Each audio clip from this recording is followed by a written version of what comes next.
John Hobbs, and welcome to the National Cup Finals Day here at the Manchester National Basketball Performance Centre.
Hello everyone, welcome to the National Basketball Performance Centre in Manchester. It is Senior National Cup Finals Day here, and I'm delighted to be joined by Caroline Bullock as we preview the Stockport Lapwings and Team Solent Kestrels in the Women's Cup Final, scheduled to tip off at about 1 p.m. today here on the Basketball England YouTube channel. Don't forget to like, share and subscribe to get all the action on the Basketball England YouTube channel. Caroline, welcome.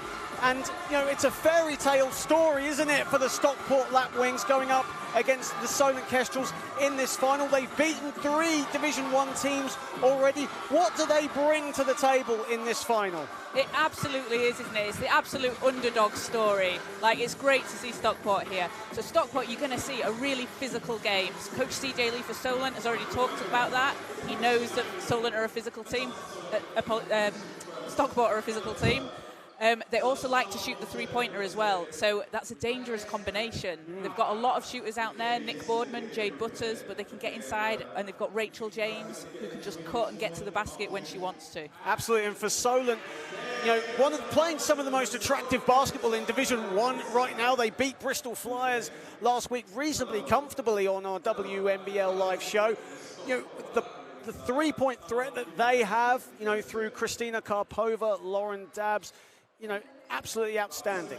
It is, isn't it? And they lead the league in three-point percentage as well. So you've got a tough matchup with both teams that really enjoy shooting the three as well. So it's going to be a great matchup. They're really evenly matched. Absolutely. And following on from this game, of course, we've got the men's National Cup final as the Solent Kestrels take on Team Newcastle University. That will be tipping off at 3:30. So before we go into the team lists and everything, we have caught up with the 2 coaches ahead of today's game. I'm here with Coach CJ Lee for the Team Solent Kestrels. First of all, congratulations on making the final. Thank you. You've said you're expecting a physical game today against Stockport. How have you been approaching that? Look, basketball is a physical game. If you're not ready for a physical confrontation, you probably shouldn't be playing this sport. So, you know, we've prepared like we do every week. We try and go hard in practice. We try and acclimatise ourselves. We played Sheffield to get here, or on our way here, and they provided the kind of contest we're expecting today. So I think we'll be ready. Yeah. And you had a come-from-behind win against AIU in the semi-finals to get here, and a lot of that fourth quarter comeback for the younger players. That's been a real team effort. Is that something you try and drive? Yeah, absolutely. We've got a great balance of experience and youth this year. It's taken us a while to get there, to find that rhythm and to build that chemistry, but I feel like, you know, we're coming in on the back of 5 wins in a row, and, you know, obviously that sets us up in terms of our confidence.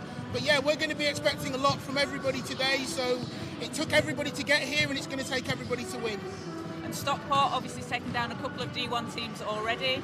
Have you been looking at them a lot to see how you can stop them taking you down? Yeah, it's really interesting because actually getting footage on D2 teams is incredibly hard. That's something that Basketball England really need to address so that we can all prepare for these competitions. But yeah, we've done our homework. You know, we know who we're looking to try and slow down in this game.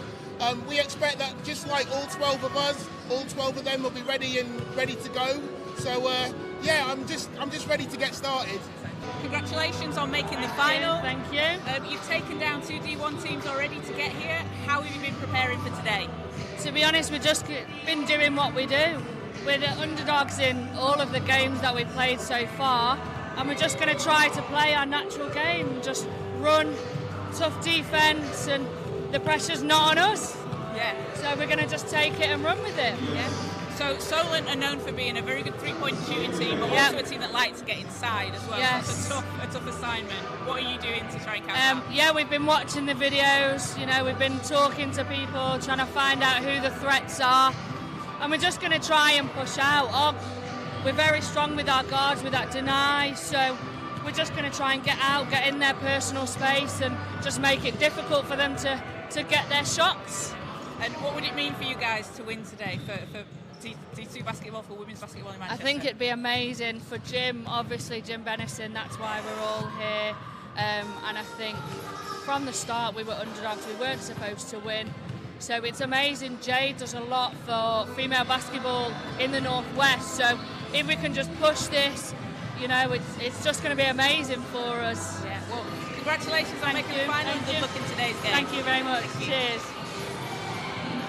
So for Solent, obviously they got here by beating, they had a bye in the first round. Yep. They beat Worcester, they beat Division 2 side Sheffield Hatters 2, and then Angela Ruskin University in the semi-finals. But for Stockport, as the assistant coach has mentioned, 3 Division 1 teams they have defeated: Nottingham Trent University, City of London Academy, Kohler Suffolk Pride, and Thames Valley Cavaliers to get to this dance. They've defeated 3 Division 1 teams. What is it about Stockport that makes them rise to the occasion? I think they're just a group of players that have played together for quite a long time. They know each other so well. There's so many legends of Manchester basketball here. You've got 2 players in Jade Butters and Rachel James that were part of the Mystics WBBL Cup final winning team. They just know each other so well, and they're able to, like we say, shoot the 3 ball and get inside when they need to. So they're able to spread the ball around and be able to get those points where they need to. And for Solent, they beat Angela Ruskin, 2020 National Cup winners, en route to this final. For Solent, it's all about the 3-point shooting threat, but they've got some strong inside players as well. Molly Danielson had a big double-double in that semi-final win against Angela Ruskin. And it was Molly Danielson that they kind of went to in the second half, because they had a come-from-behind win against AIU. In that 4th quarter, she came up really big with a lot of the younger players as well, to be able to take that win over AIU. And for Stockport, as CJ Lee mentioned, doesn't know much about Division 2 basketball. Live stats and live streams these days haven't quite made it to Division 2, it's safe to say. Hopefully that could be rectified later on as we go. But for Stockport, a team founded by Jim Bennison, who is here today in 1963, named it after the lane of where the high school where they played at, Lapwing Lane. That's a huge sentiment, and for Stockport, it's all about tradition, it's all about loyalty. As you mentioned, these players have played together for so many years. This is probably the biggest game of their lives today. It will be for some of them, yeah.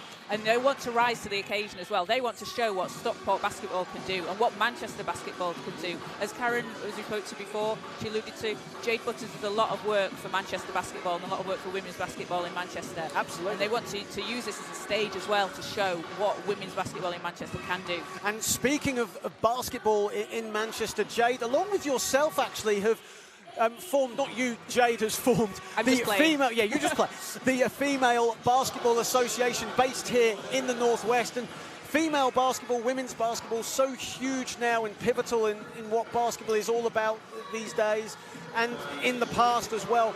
And for ladies, especially in the local leagues, it's very hard, isn't it, to try and find an avenue where to play. But with the Female Basketball Association here in the Northwest, it's actually built up, and there's more and more players playing in and around Manchester and the surrounding areas of the Northwest. Definitely. There's been an amazing response to the Female Basketball Association so far. Still in its early days, a couple of weeks in, but we've had around 50 to 60 players sign up and come to the sessions, advanced sessions, beginners sessions, And Jade and the league are looking to just build that and make a sustainable league and give players opportunities to have a centralised league. If you don't, playing National League is quite a commitment. Some people just want to play casually, recreationally, and it's an opportunity for people who want to get back involved in basketball or maybe have never played and want to play.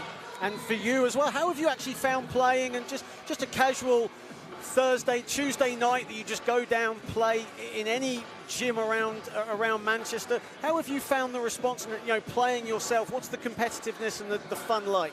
It's a really great atmosphere. It's really fun. I'm not going to say people don't take it seriously, because everybody that's playing is serious and wants to win. But it's a brilliant atmosphere, and for me, I'm coming off a bit of an injury as well, so it's nice to be able to come back into it.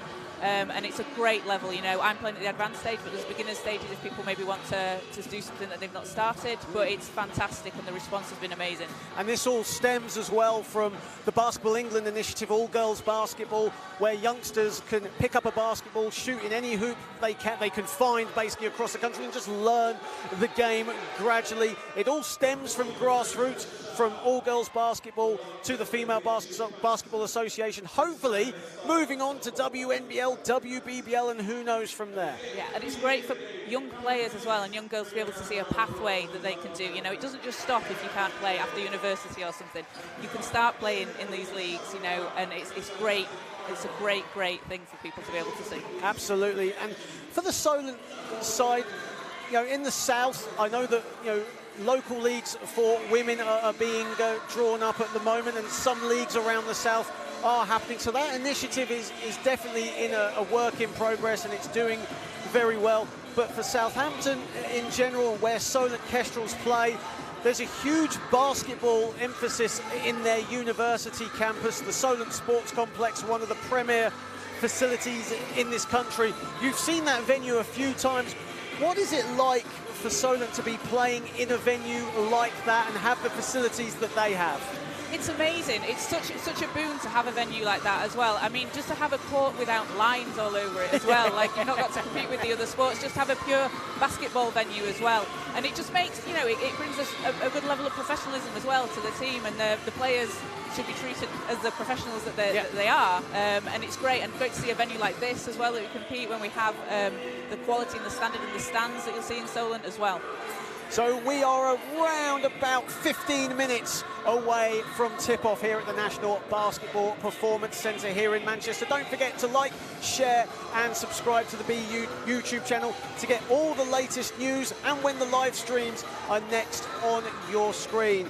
And just finally from us, before we head to the commentary booth, rush over to the commentary booth to get this game underway, your final thoughts on what should be a really entertaining game and day of basketball? Yeah, I think today's going to be a really close game. So Stockport came out of the last game beating Thames Valley by 2. The earlier games as well, they won by 1 point each, so 4 points over 3 games. This is going to be a really close game. And it's... Do you want a prediction? You're being PC here, aren't you? I mean, got some parity. But it's going to be a really close, really exciting game, and I think it's going to be a shootout. This is going to come down to who can shoot the three-point ball the better. Absolutely, and that will end the pre-game show for the Women's National Cup final. But join us in just a few minutes as we'll bring you all the action here at the National Basketball Performance Centre in Manchester. John Hobbs, and we'll be back soon.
Good afternoon, everyone, and welcome to the National Basketball Performance Centre in Manchester, where there is an atmosphere here to entice you into believing that one final upset could be on the cards here today. WNBL Division 2 Northside Stockport Lapwings have eliminated 2 of the top 3 in WNBL Division 1 leading up to this point. However, they face a Solent Kestrels outfit brimming with confidence, having won 5 straight in all competitions, and without question playing some of the most attractive basketball in WNBL Division 1. It's the Women's National Cup final, and what an occasion this will be. John Hobbs alongside Caroline Bullock. And Caroline, we've spoken to the 2 coaches, the assistant coach for Stockport. Both teams are brimming with confidence right now. It's going to be, as you mentioned in the pre-game, a shootout today, no doubt about it. Yeah, and Stockport, as Karen said, they've got nothing to lose. They're coming into this as the underdogs. What have they got to lose? They're just going to come out, play their game, do the things that they've been doing to get themselves here.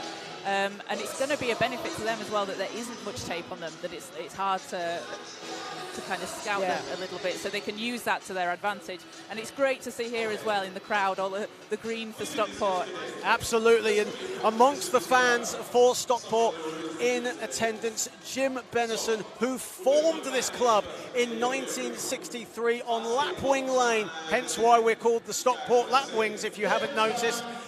In a small gym in Stockport on Lapwing Lane. From there, the Stockport Lapwings were born, and they've gone from strength to strength. And Jade Butters has said they're a free-spirited team. They like to just run the floor and play their style of basketball. And heck, it's worked so far, right? It has, yeah. We had an absolute nail-biter against Thames Valley here a couple of weeks ago. And you could just see the support for these girls and the effort that we put in. They were down, they didn't put their heads down, and they came back, and they managed to get back into it, playing the way they do, getting inside and shooting the 3. And on the other side, and much further down south, of course, Stockport, the local team here today, a bit further down south on the coast along the M27 is the Solent Kestrels, who got to this dance by beating Anglia Ruskin University in the semi-final. Last week, they rather comfortably defeated a short-handed Bristol Flyers team 94-48. They hit 12 three-pointers in that game. So they're a strong three-point shooting team. Who is the main person you're looking for there? Shooting? Shooting-wise. I'm going to Karpova. I think he's going to be a threat from 3. She's also quite a leader on the team as well. And like we say, Solent leading WNBL D1 in three-point percentage this season, so they are a tough team from 3, but they also have many players that can do it as well. They're not just going to rely on Karpova. So let's go to the 2 teams, starting with the Stockport Lapwings. And, you know, a few WBBL, ex-WBBL players in there. Jade Butters, the player coach. She's going to be the main focus offensively. Who else drives this team? So Rachel James, also ex-WBBL player with the Mystics. She is such a good ball handler, and she can get the ball to who she needs to, but she's also going to drive the lane and go for those layups. Rosie Hines as well, we saw her in the WBBL last year with the Manchester Met Mystics. She's a player who can really put the pressure on defense. The stuff she does might not always show up on the stat sheet, but she's going to put the pressure defense on. And we'll go to the Solent Kestrels, same team that defeated the Bristol Flyers last week. As we mentioned, a lot of three-point shooting threats. We haven't really said much about their inside presence, which is led by Molly Danielson. She'll be a huge presence today. Absolutely, yeah. Molly is fantastic inside, and she can score. She's got fantastic footwork, and she can just get to the basket. She's going to be a really tough matchup for Stockport, and that might be where they have the slight edge in Molly and the height advantage that she brings. So as we mentioned, a huge crowd, or a really enthusiastic crowd, here at the Manchester Basketball Performance Centre today, as the Stockport Lapwings are introduced to the venue. This was the same venue, of course, where they won the semi-final against the Thames Valley Cavaliers. You were at that game. What was the atmosphere like? It was incredible. It was absolutely incredible. We had drums, we had trumpets, we had noise. The whole crowd was behind Stockport, and to see them come back in the fourth as well from being down and to take it in the last second, it was absolutely fantastic. Jade Butters telling me pre-game that they have all the confidence in the world going into this game. They've got nothing to lose. They're going to play the same style of basketball that has got them to this dance. They've knocked off 3 Division 1 teams en route to the final. Probably the biggest scalp of them all so far was the currently undefeated Colet Suffolk Pride, who are 12-0 right now in Division 1, but they are the only team to have given them a defeat this season. Yeah, and you saw how good Cola were yesterday as well in the under-18s finals as well. Absolutely. Such a tough team against them. Absolutely. We are around 3 minutes away from tip-off in the first final of the day. And following on from this game, we will be bringing you coverage of the Solent Kestrels against Team Newcastle University. That game is scheduled to tip off at 3:30 this afternoon. Join myself and Jason Swain, Manchester basketball legend, who is in the house for that final. Great to have Jason on board here today, Manchester Giants commentator. Along yourself, you commentate the Manchester Met Mystics and WBBL. It's quite a hotbed of basketball here in the Northwest, isn't it? It is definitely. There's always something going on. There's always games to get to. We've got the Manchester Magic as well in Division 2, the Mystics in the WBBL, the Giants having a fantastic season as well. So yeah, there's always basketball going on, either at the National Basketball Performance Centre or the Manchester Basketball Centre across the road in Wally Range. So I'd really encourage anyone, if you're enjoying today's game, get down to your local teams. If you're watching from Birmingham, Stockport, Solent, get down and watch your local teams, give those guys the support, and let's just grow basketball. So the starting fives for today's game will start with the Stockport Lapwings: Megan Collins, Jade Butters, Rosie Hines, Rachel James, Lauren Quigley and Emma McCready. For the Solent Kestrels, Faye Endine, Christina Karpova, Christina Velke-Cleve, Lauren Dabbs and Molly Danielson. So a lot of shooting power in that Solent team, and Faye Endine, one of the top defenders in this league, second in steals. Absolutely, Faye's such a good young player, and her leading the team in steals as well. 4.2 a game, which is quite a statistic. So she's going to cause a lot of problems for Stockport. She's got a really bright future ahead of her. And off the bench, Anna Neverson, who herself a bright future ahead of her.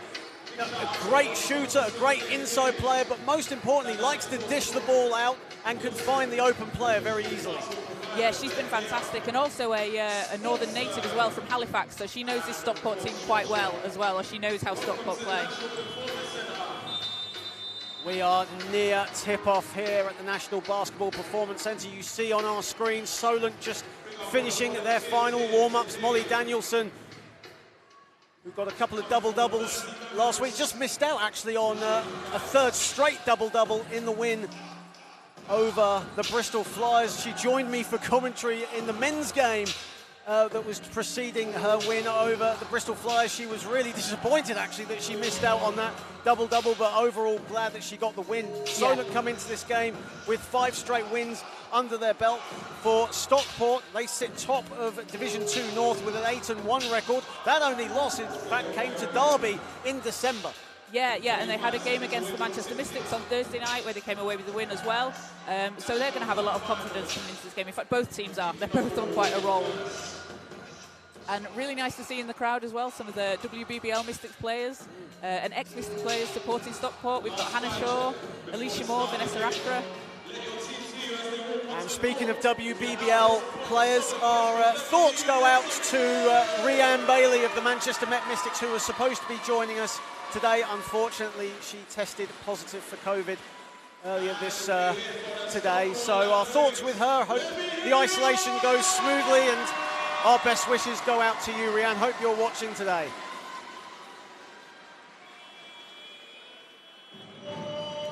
So the Stockport Lapwings on the floor right now, awaiting the arrival of the Solent Kestrels. No Deti Bala. Again today, she in fact is out for the season with an ankle injury, a huge loss to the Solent Kestrels, but they've won 5 games on the trot so far. So, you know, Molly Danielson, who starts today again, will have more of an influence on the inside. Yeah, and they're going to need a really big, strong game from Molly as well. We know she can do it, but she's going to have to step into that void as well that Bala leaves. Of course, Deti Bala, the leading scorer for the Kestrels before her injury, averaging 16 points a game. But Molly Danielson has stepped up to the plate and has really shown what she can do, a Pacific Northwest native of Oregon.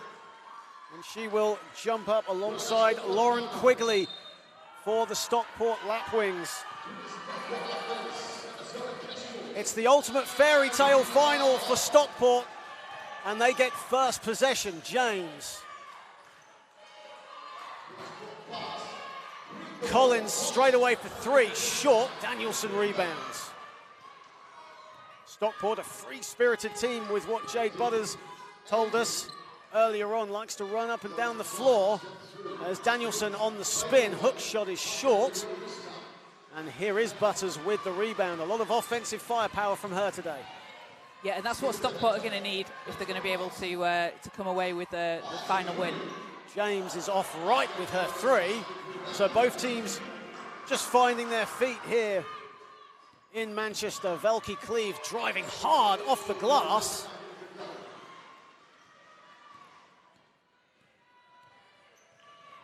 Here is Butters. Butters looking for options. Finds it in James, blocked by Dabbs. They keep the ball with 8 to shoot, and the 3 is good for Collins. And that's going to give Stockport a lot of confidence. Swish that 3 early, they're just going to keep shooting. Both teams do like to shoot the 3. Here is one of the leaders in three-point percentage, Dabbs.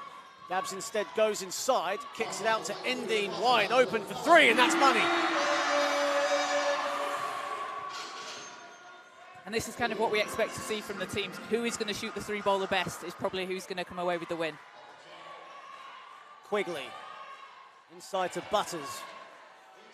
McGreedy, no good with her long 2. Here comes Endine for the Kestrels.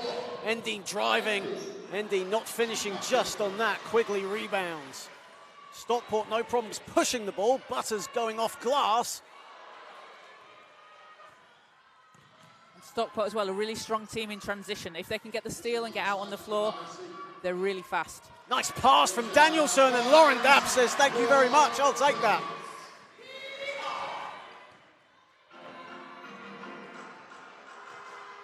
James. Skillful point guard is Rachel James. Inside it goes to Quigley, and she puts it in. Both teams now starting to get a feel of the basket. We're tied at 5. And I like that move from Lauren Quigley going inside. Karpova finds Velke Cleve. Back to Karpova. That's beautiful basketball. Those two complement each other so well. They've played together for years, and you can see the results. Quigley finds James. Butters, nice pass inside, but Velke Cleve reads it, and Danielson comes up with it. And here come the Kestrels in their favoured transition play. And Faye Endine with the score. They get up so fast up and down the floor, do the Kestrels. Yeah, absolutely. And that's going to be tough for Stockport as well, because Solent like to run. Scored 25 points in transition last week against the Flyers. Inside was Collins. Collins gets it back. Ping the ball around nicely. Butters in the corner. There we go, another 3 on the board for Stockport. And that's Jade Butters' first points of the game, the player coach. Here is Dabbs. Velke Cleve, Danielson at the top. Endine thought about the 3, instead will pass it off to Danielson. Danielson spinning, Danielson scoring. And that's why Molly Danielson is such a tough player to stop inside, because she can work around the basket like that. And just a quick break in play as Jade Butters will take a seat. Obviously the fast pace to the game just getting to Jade just a little bit as she will now take a seat. Rosie Hines checking in. And Rosie Hines, a fantastically quick player as well, a player that's going to be really strong on defense and really important on defense for the Lapwings. Rosie Hines, who was actually one of the starters, but in the last second sat down on the bench as Dabbs comes it off the turnover and scores. Solent Kestrels asserting their dominance early, and Jade Butters says she wants a timeout. Yeah, Stockport just need to calm down, just play the way that they've been playing. You know, there's no reason that they can't compete with Solent here. They just need to turn the game, run it their way. Absolutely, and for Solent, as said, 25 points in transition in their last win over the Bristol Flies in league action. That's their favourite type of play. We talk about their three-point shooting, but in transition, they're absolutely deadly. They are, and that's why players like Rosie Hines, who can put that pressure defense on, are going to be really important to Stockport, because they need to stop that run. They need to slow them down and just get them to play a full court game. Absolutely. 3 for 9, Stockport shooting right now, and you see the Kestrels as CJ Lee just barking some instructions at his team. They're shooting 62% from the field, and 4 points of those 13 have come in transition so far. Yeah, and get those points in the paint as well, really important for Solent, which is something that Stockport, if they're going to go to the outside shot, they need to have someone like Quigley that can work inside. Such an intense atmosphere here today, and of course for the Juniors National Cup finals yesterday, huge support for all the teams involved. I was actually watching the under-18 final between Sussex Storm and Manchester Magic. Manchester coming out winners in a very close encounter, 70-66, but the noise was absolutely phenomenal. It was crazy. I couldn't even hear Adam Masters commentating with me. I could just barely hear you at the moment as Collins puts up a 3, and that's off left. Here is Velki Cleve, Karpova. Endine, who has 5 points so far. To Danielson, finds Velki Cleve in the elbow. She goes a bit closer, gets the roll for 2, and the bank of the National Basketball Performance Centre open as that shot hit the backboard. Here is James, one of the smaller players on the court, but has no problem driving and attacking when she finds a bit of room. Hasn't asserted herself just yet. Inside, though, was Collins. She found a little bit of room, no doubt about it. And that's what Stockport like to do. They've got players like Collins and James that will do that and cut to the basket. Velki Cleve was open for a bit there, but decided not to shoot the 3. Goes inside to Danielson. Dabs in the corner for 3, and that's long. And when you have a player like Rachel James as well, that is going to jump for those rebounds despite her size, that's tough. James falls on the floor. The foul is called. That's a first foul on Kristina Karpova. Of course, following on from this game, the Men's National Cup final as Solent take on Team Newcastle. That will tip off at 3:30. Pre-game show will start roughly at around 3:05. Here is Collins inside to McCready. Driving inside to James, and that's where Rachel James is so strong. She'll find a slither of room and attack that basket. As soon as she sees some daylight, she's gone. And she's so quick that it's really hard to defend against. And when it works, like she has done here, she's got to the line. So if she's not getting to the basket and scoring on you, she's going to get to the line. Absolutely. Another former WBBL player, Rachel James, and she makes her first free throw. And so far, Stockport, who trail by 4, after that timeout, have sort of gotten into a little bit of rhythm, a little bit more patient on the offensive side. Yeah, Jadel just wanted to calm the girls down, just say, we know what we're playing. We played here a couple of weeks ago. We know this court. Play our game. Here is Endine. Endine running into Karpova there, but keeps the ball. Velki Cleve has it. Velki Cleve puts up a 3. Endine with a big offensive rebound, loses the ball, but carries it on. Karpova, 8 to shoot, and a foul has been called. You can see Solent, even though they're connecting on their shots, Their sets have just been a little bit messy at the moment, haven't they? Yeah, they're maybe not as relaxed as they'd like to be, but give it a few more minutes, they'll fall into place. 4:08 remaining in the first. Here is Danielson driving. Danielson gets the score, and Molly Danielson so strong inside, and that's why. And it's so hard to stop as well, especially when you don't have a player of the height as well to counteract her. Absolutely. James driving to the basket once again, loses the ball, but it came off a Solent player last as Butters checks back into the game, and Megan Collins takes a seat. Megan Collins leading the way for the Lapwings with 5 at the moment. Hines nearly stepped out of bounds. In fact, she did step out of bounds. It'll be a Kestrels ball. And despite the unfortunate circumstances that, going towards the venue change of these cup finals, of course, it was originally in Essex. We're in Manchester. Some fantastic support here for the Kestrels today. It's great to see how many people have travelled as well, because it's not a quick trip. Absolutely. I know that better than anyone, really, but hey, great to be here in Manchester. Always enjoy our trips to the National Basketball Performance Centre. Some fantastic basketball as Butters driving inside. McCready couldn't get the rebound.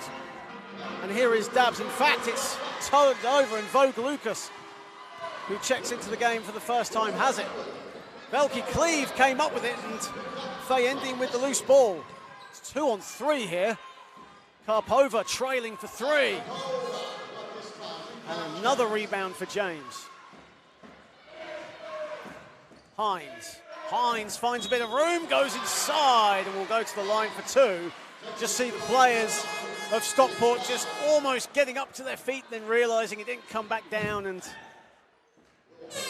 she will go to the line for 2. But so far, Stockport attacking the basket. The first few possessions were all about shooting the 3 and finding a rhythm, but they're now finding their feet inside. Yep, they've realised they can compete inside. They play well inside. They just need to keep driving, keep going, because they're getting to the line when they are, if the ball's not dropping.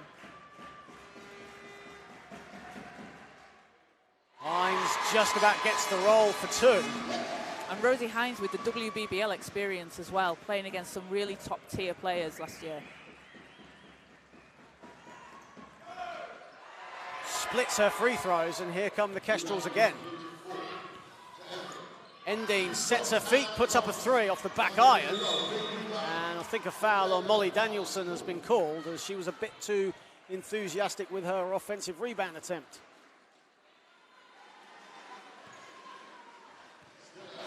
.257 remaining in the first. That's Danielson's first foul, and Safi Jarju preparing to check in for the Kestrels, and she'll replace Molly Danielson. Molly Danielson sprinting to the bench, one of the most enthusiastic players on and off the court, Molly Danielson.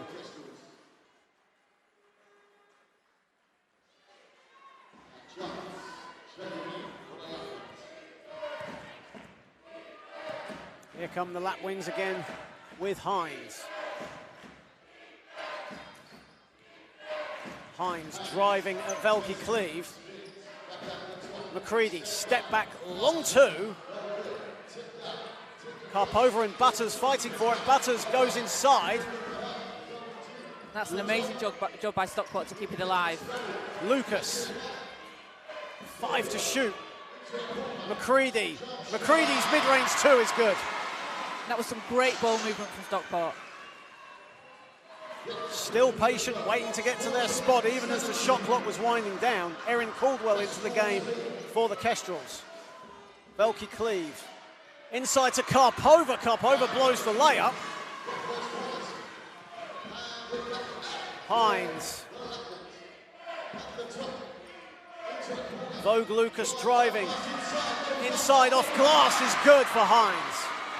And Rosie Hines making an impact straight away as soon as she's come into the game. Velke Cleve finds Karpova for 3. Karpova struggling from downtown right now. She's 0 for 2. Here is Velke Cleve. And Stockport with a chance to retake the lead. Hines again, going inside and scoring. She has 5, and the Lapwings take a 1-point lead. And that's exactly what Stockport need to keep doing. You know, it's working, and they just need to keep driving. Endine at the elbow. Endine didn't really get her feet set, and her 2 is no good. Here is Butters. Butters to Hines. Lucas. Butters. Good ball movement from the Lapwings, and Jade Butters unlucky with her 3. Here is Endine again. Final minute of a first quarter that's gone the way of the Lapwings so far, but not much separating the 2 teams as Endine is fouled.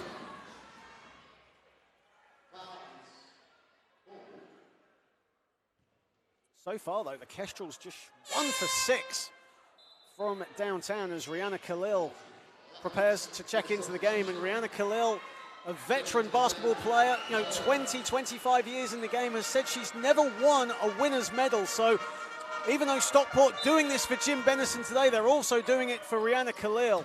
Yeah, there's a lot of players as well on Stockport that this is going to mean so much to if they can come away with the win today. Absolutely. And Rihanna also a integral part of the FBA with Jade, doing a lot of coaching. Rihanna and Jade, very, very close friends. And when Jade almost reformed this Lapwings team, Rihanna Khalil was one of the first players on her text message list. Here she is guarding Caldwell. Caldwell driving, missing everything. Gets her own rebound. Jarju, shot clock winding down. Neverson puts it up. And rebound taken by James. Final 25 seconds of this first quarter here in Manchester. Lapwings fans have still got their voices. They've been cheering all game long. Here is Lucas on the spin. And Vogue Lucas, a defensive presence for the Lapwings, showing her offensive strength there. Yeah, Vogue, a player that they tend to go to for defense, but when she needs to, she can get the ball in the basket. And like we were saying, they're driving and they're getting the foul calls, so they're getting to the line, and if they can make those foul shots, that's going to put them in really good stead for the game.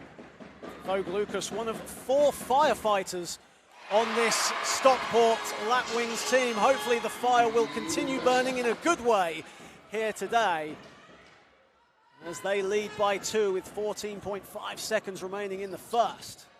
Splits her free throws, and here is Neverson as we enter the final seconds of the first. Endine fouled by Lucas. And Lucas, as we mentioned, you know, a strong defensive presence, will hustle and hustle until the final buzzer. Yeah, absolutely. She's diving after every ball. You know, she's not going to want the other team to get the ball. See a few Stockport fans in attendance, amongst them many family members as we enter the final seconds of this first quarter. Jade Butters with the heave, and it's short off the front iron, and that ends the first period here at the National Basketball Performance Centre. And the Stockport fans on their feet, as you can see. They lead the Solent Kestrels 19-17 as Megan Collins and Rosie Hines both on 5 points to lead Stockport. Faye Endine leading the way for the Kestrels, also on 5. It's been a close-knit first quarter so far, hasn't it? Neither team really asserting themselves, but Stockport just shooting the ball a little better, as it's proven in the scoreline. Yeah, a little bit of a shaky start for Stockport, but they've settled down, they've come into it, and something that jumps out to me here is Stockport leading the rebounding with 13-12. Stockport shooting 41% from the field. Solent a little bit behind with 38. Early days yet, though. Yeah, and Stockport shooting, 50% from the line, getting to the line 3 times, which is going to be something that they're going to want to keep doing. Solent yet to get onto the free throw line. Of course, the in-game entertainment, as you see the highlights of the first quarter, provided by Big Dog Balling, Stan and Nate, doing an amazing job in getting this crowd hyped up.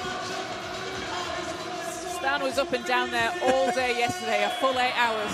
He must be exhausted. Absolutely, one of the most enthusiastic guys I've ever met, Stan, from the Essex Rebels team. Actually plays basketball for the Essex second team. And he actually came to Manchester, had a cup game the night before on the Friday, I think he said it was. and came straight to Manchester from that game. So that's a hard-working man. that guy needs a good night's sleep. He was telling me he didn't get to sleep until about 1, 2 o'clock in the morning.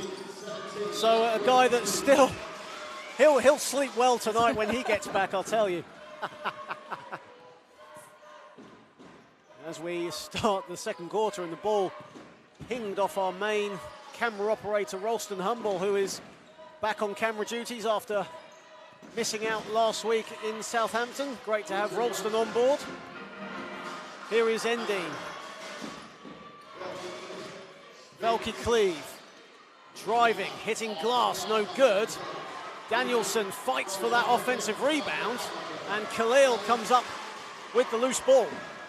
And you just see how McCready's presence in the paint there alters the shot and the defense that she's playing. Rihanna Khalil putting the moves on Endine, finds McCready inside, and Danielson comes up with it.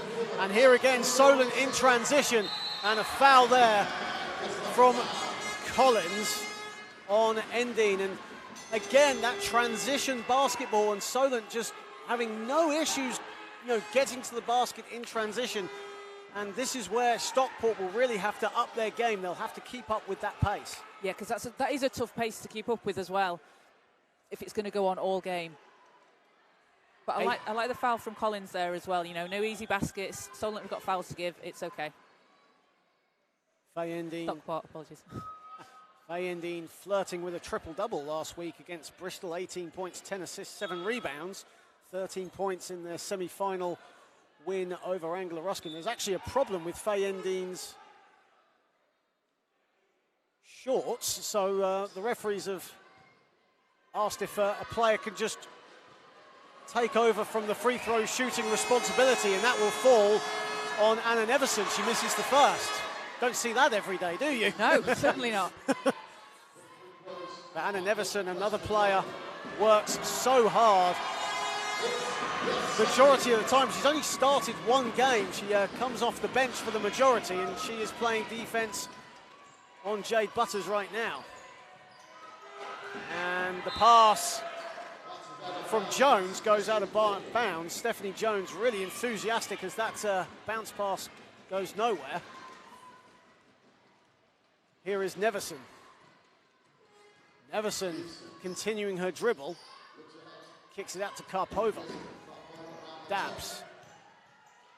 Finds Danielson. Danielson with the baseline jumper is no good. And here comes Collins.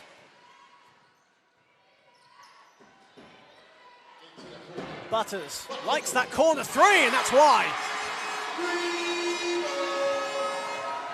That's the third three for Stockport as well so far. So it's working like they want to. They want to get that three-point shot off, and it's a clever shot to take as well. Jade has the space to take it. She's open, and she thinks and takes the time. Shooting 2 for 4 from downtown. Same spot, actually, that Butters hit. Here she goes again. Back-to-back threes for Jade Butters. And the crowd is absolutely loving this. They're so behind them. Jade does so much, and this is amazing to see for her. And the Lapwings have raced out to a 25-18 lead. Khalil stills it off Velke Cleave, and Khalil with the layup. And CJ Lee has seen enough. Fantastic basketball from the Stockport Lapwings. Absolutely coming out into the second quarter, firing. So Stockport are going to be really happy with this so far. They just need to keep playing their game. And this is all coming from the two best friends, Jade Butters and Rihanna Khalil. Back-to-back threes for Butters, and Khalil with the steal and the finish at the other end. Yeah, and that kind of a play can just fire up your team so well. A steal does, and you're finishing on the play. It's absolutely going to fire them up. Absolutely, and in good view of Jim Bennison, a legend of basketball in the Stockport and the Northwest area. He is here today with a seat right on the front row, as he deserves. And Jim Bennison, I don't think words can describe what a legend that guy is for basketball here in the Northwest. And he's been, he gave a huge pep talk to the Stockport Lapwings before their semi-final win over the Thames Valley Cavaliers. Did it again earlier in the week, just before their two games, their game on the Thursday and today. What does Jim Bennison mean to this community? Oh, just so much. He's done so much for women's basketball and for Stockport basketball, and it's going to be, the players have got so much respect for him, and he's just an absolute legend up here. Jim Bennison, who turned 90 last March, and still involved in this game. 60-plus years he's been involved with basketball in the Stockport area and the Greater Manchester area as well. Karpova dabs as they beat the press. Solent do. Here is Danielson. Danielson turns the corner. Good defense, though, from Khalil, and the ball goes out of bounds.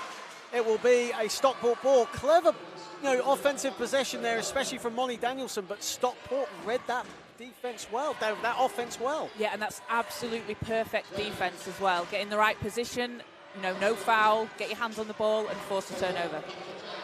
James driving, James finishing. It's a double-digit lead for the Lapwings. Kestrels just out of rhythm a little bit here as Endine looks to answer up and under layup, and she's going to go to the line for two, and a much-needed respite there for the Kestrels. Yeah, they're going to need to get some points from these free throws just to cut into the lead a little bit, settle down, start to play the way they know they can.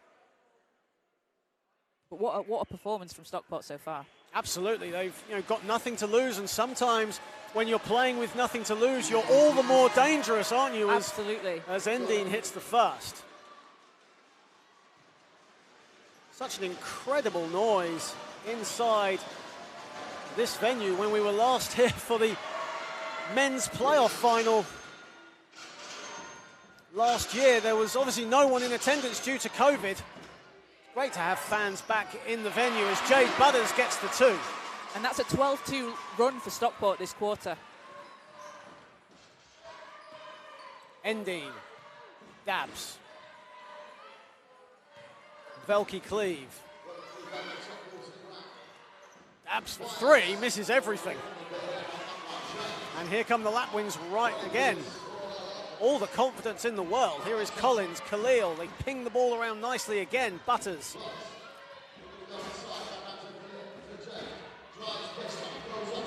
And a layup attempt no good. There's another offensive rebound, and the three is off, and Velke Cleave with the rebound. That was Collins with her three-point attempt. Endine finds a bit of room and puts it in. Solent needs to be careful with that corner three-pointer as well. They need to try and close it down because that's where Stockport are getting a lot of their looks. James. Butters sets her feet and is off left with her three.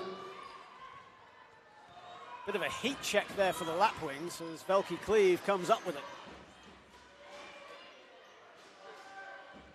Danielson. Danielson going strong and a foul. And what a much-needed bucket that is for Molly Danielson as she moves on to 6. Definitely, and a really tough move from Molly Danielson as well. Like we say, that can be a momentum changer. You get the basket, get the foul, quick 3 points. And all the way in Southampton, the Solent Kestrel fans making some noise on the Basketball England YouTube channel's comment section. Great to see so many Solent fans tuning in. A number of them couldn't be here today. A few of the club directors have unfortunately tested positive for COVID themselves, and a few couldn't make it due to health reasons. So it's great to have them on board and letting the Solent Kestrels family know that they're in attendance back home. Absolutely. Nice to see such support for both teams. Hines inside, and Hines gets it to go. And one of those Solent people not here today, Cliff Fulbrook, an absolute legend of the game in Southampton, as Molly Danielson gets the two. It's great to have our good friend Cliff Fulbrook on the live stream, as well as Matt Bishop as well. Here is Collins. Butters, top of the key, puts in a three. And that's going to be her 4th 3 of the game so far, and we're still in the second quarter. Velke Cleave. Velke Cleve going strong to the basket, and she yelps out for 2. Trading buckets right now, but the Stockport Lapwings have the advantage. They lead by 8. Butters gets Endine jumping for joy, and Danielson comes up with the rebound. And here is Endine at the other end, all the way, no one marking her. And a timeout has been called. Jade Butters' assistant has seen enough, and Vogue Lucas, I think, was the one who actually called that timeout. As we have 4:56 remaining, and the Kestrels slowly getting their way back into the game. They were out of rhythm a little bit. In the opening stages of that second quarter, Stockport took full advantage, but Solent have come back very slowly but surely. Yeah, Stockport out to a quick 12-2 lead early on, but yeah, Solent chipping away. Stockport clearly just want to talk things over. When you're leaving Fayendine open under the basket, you just can't let that happen. Absolutely, and Fayendine now moves on to 11 points. Jade Butters leads all scorers right now with 14 for the Lapwings, ending with 11. It's been a very close-knit game. It's first quarter was very nip and tuck. The second quarter, the early stages favoured Stockport, but Solent coming back. It's a case of whatever you can do, I can do better. Yeah, we've just seen it swing. Absolutely.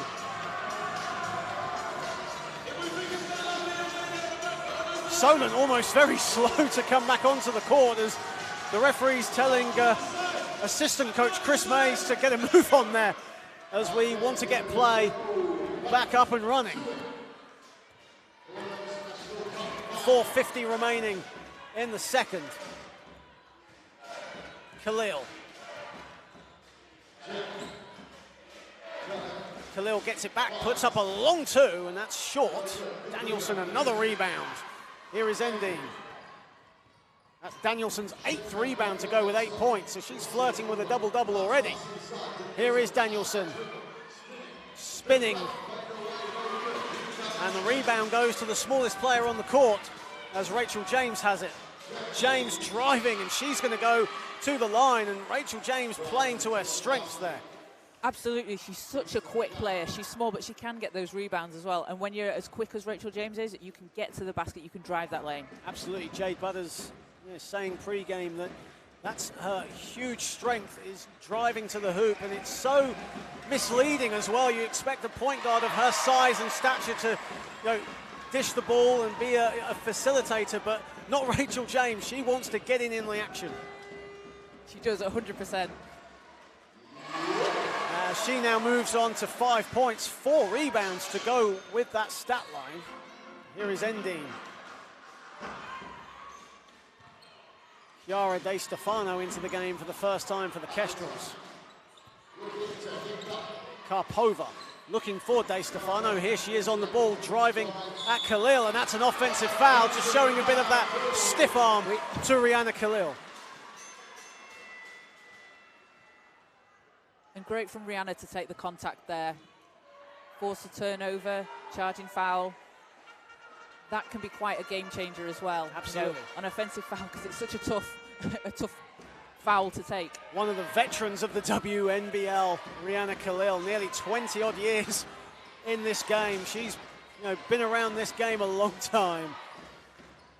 Here is Hines driving at Endine. Endine stands her ground. Velke Cleve snatches the loose ball. Here is De Stefano. Endine finding a bit of room, doesn't get the ball to drop.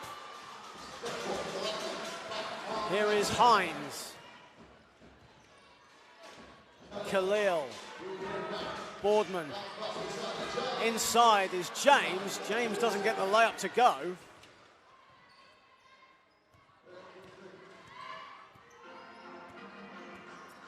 Karpova straight away for 3. She was feeling it. There we go, and the 3's starting to fall now for Solent. That's her first 3 in 3 attempts. For Christina Karpova, 3 of 6 last week from downtown against the Flyers. Here is James on the spin, and De Stefano gets the rebound.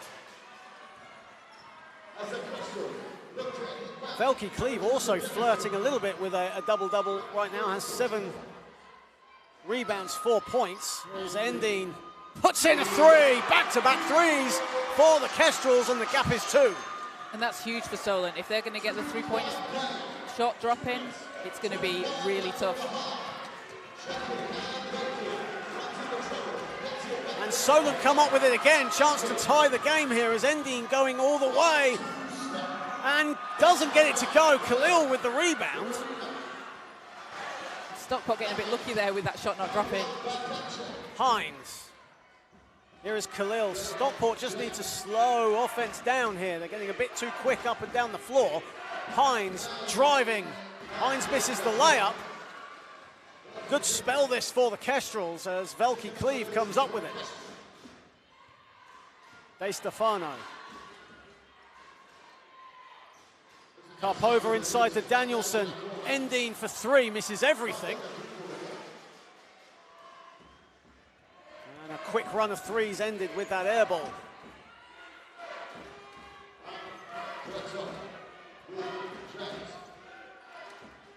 Final 90 seconds of this first half. Shot clock down to 2. James doesn't get the 3 to go, and Danielson keeps it inbound, and here is Endine. Endine over the top to De Stefano. Velky Cleve misses everything, and on the follow is Danielson.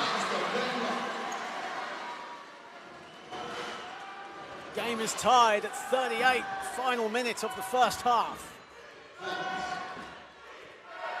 Hines. Inside to Boardman. Boardman using her strength, and turnaround jumper is good. And Stockport are going to need Nicola Boardman to do that a lot more the rest of the game. Endine. Endine for 3. Endine again, 2 straight threes for Faye. Endine, when it rains, it pours. And that gives Stockport the lead. They've had a really good turnaround this quarter. Kestrels lead by 1. Final 20 seconds of the half. Solent have finished strong. And Stockport reclaim the lead. Inside it goes off the glass. Final seconds. Endine puts it up, and it's no good. And that ends the first half of basketball here at the National Basketball Performance Centre in Manchester, where the Solent Kestrels lead the Stockport Lapwings 41-40. Jade Butters leading the way for the Lapwings with 14 points, leading all scorers though for the Kestrels. Faye Endine with 17 points. Solent shooting 41%, or 40%, excuse me, from the field. Well, Stockport are shooting 40% from the field. Solent shooting 39% from the field themselves. Nothing much to separate the two teams at the half, as you see. Just some highlights of this first half of action.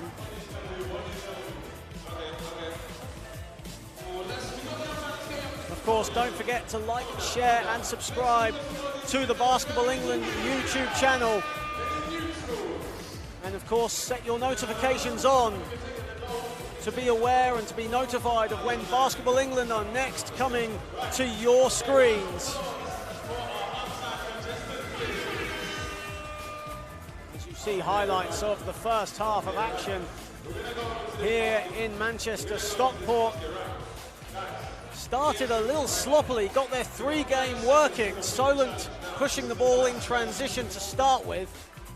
And then in the second quarter, Stockport really making their baskets known, or making their baskets, especially inside. And then Solent finishing really strong, and that's what gives them a 41-40 lead at the half.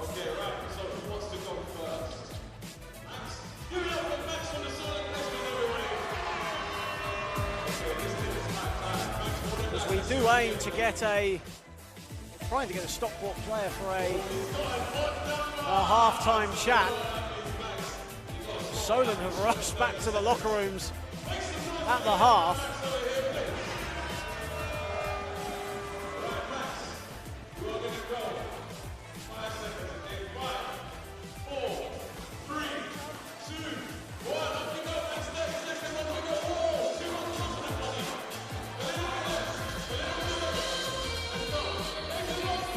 As you see, extended highlights of the first half here in Manchester as Lauren Dabbs put in the two. Faye Endine in transition, her favourite area of the court.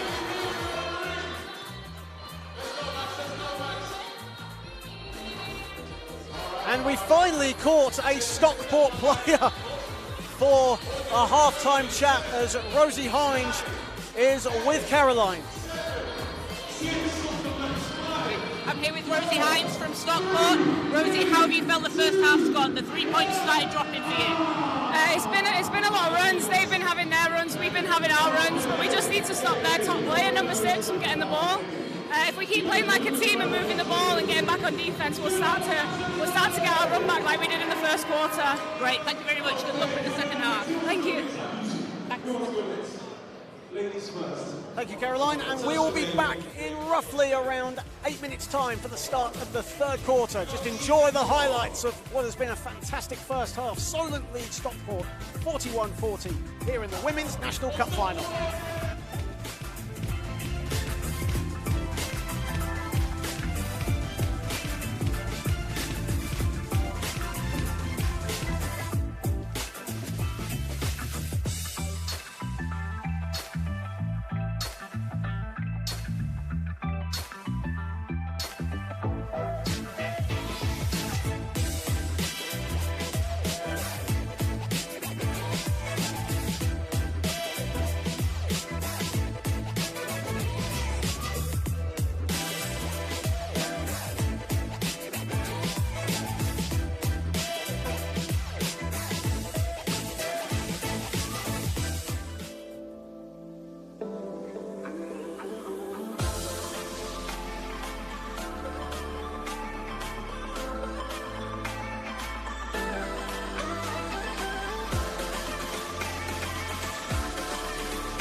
What is commitment?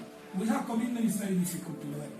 Without commitment, sport is nothing. Without commitment, sport can be just recreational tool. Like if we want to have sport as educational tool, it has to be commitment.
So Slam Jam, it's a new initiative by Basketball England, targeted at 7 to 11-year-olds. It's about getting the children to have fun, to link basketball with a fun experience so that we can get lifelong involvement in the sport. And it's really focused on engagement and a fun, positive first experience. So it's not so much about the skill development side of basketball. It's really just about giving people a positive first experience of basketball. They're having fun, they're with their friends. They can develop at their own pace in their own time. So it's really developing on coordination, core strength, as well as basketball skills. So there's not necessarily basketball specific games, but they've got basketballs thrown in there. So they're working on dribbling, shooting, passing in a less structured environment than like a training session. And it's just focused on fun and getting primary school age children engaged. When they come to first Slam Jam session, they get a t-shirt which they can keep. Each primary school they get some Slam Jam basketballs and a little goodie bag that the children can take home. And another thing, throughout the session, if we see like someone's doing really good at a certain skill or teamwork or being just nice and friendly to other people, they can get stickers. Good practice and sportsmanship as well as being good at the skills. So I think the reason this program is different is that there's a 12-week curriculum and there's different things to work on. And obviously, as a coach, you can kind of chop and change a little bit as is appropriate for the age group that you're teaching. But it just means that everybody's getting that same fun, first positive experience. Literally, we're just trying to get them to have positive experiences with basketball so that later on they can be maybe even just a supporter of the game. Go online, get in touch with Basketball England. They can also search Slam Jam for the local centres to them that run the initiative, and they can inquire and maybe even get a coach to come in and run a 12-week session.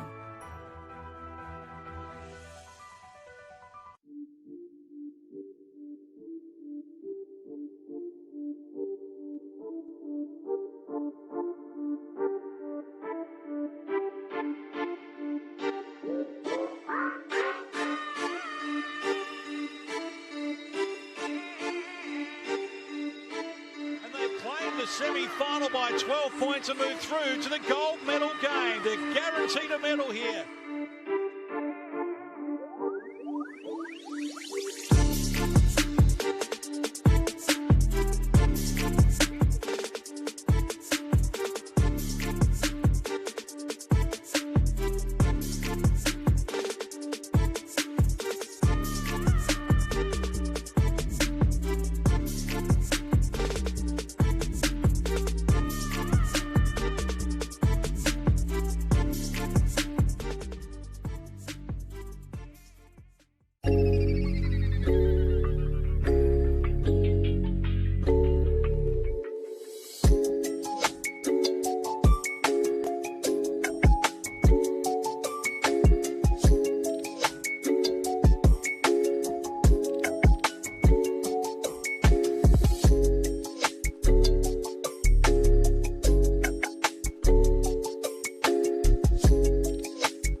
And welcome back to the National Basketball Performance Centre in Manchester, where we're just under 2 minutes away from the start of the third quarter here in Bellevue, where the Stockport Lapwings trail the Solent Kestrels 41-40 in what has been a really closely fought first half of action. Just before we begin the third quarter, just a quick shout out to our NBL Live sponsors, the official basketball of the NBL and Basketball England, Wilson, SportServe, Dynamic, Sport England, and Sure Shot. Of course, Sure Shot, the title sponsors of yesterday's junior finals.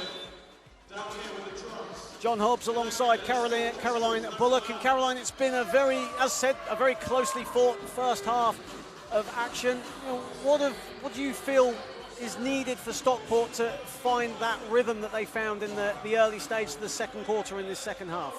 Yeah, so I think they need to really close Faye Endine down. She's getting to the basket on those transition plays, getting the steal, getting to the basket, but she's also getting hot from three as well, which is going to be a problem for the Lapwings. So they just need to, double her, get on her, make sure she doesn't get any little daylight to get that shot off. And for Solent right now, Faye Endine leading the way with 17 points, and also Molly Danielson has a double-double, 10 points, 11 rebounds for the Kestrels, inside and outside. They've been quite strong. Is it just a case of just carry on with what we're doing, but just keep that focus and keep that intensity going? Yeah, definitely. We knew Molly was going to be a problem inside, and she's shown what she can do. Stockport just need to keep playing the tough defense that they can and not giving an inch.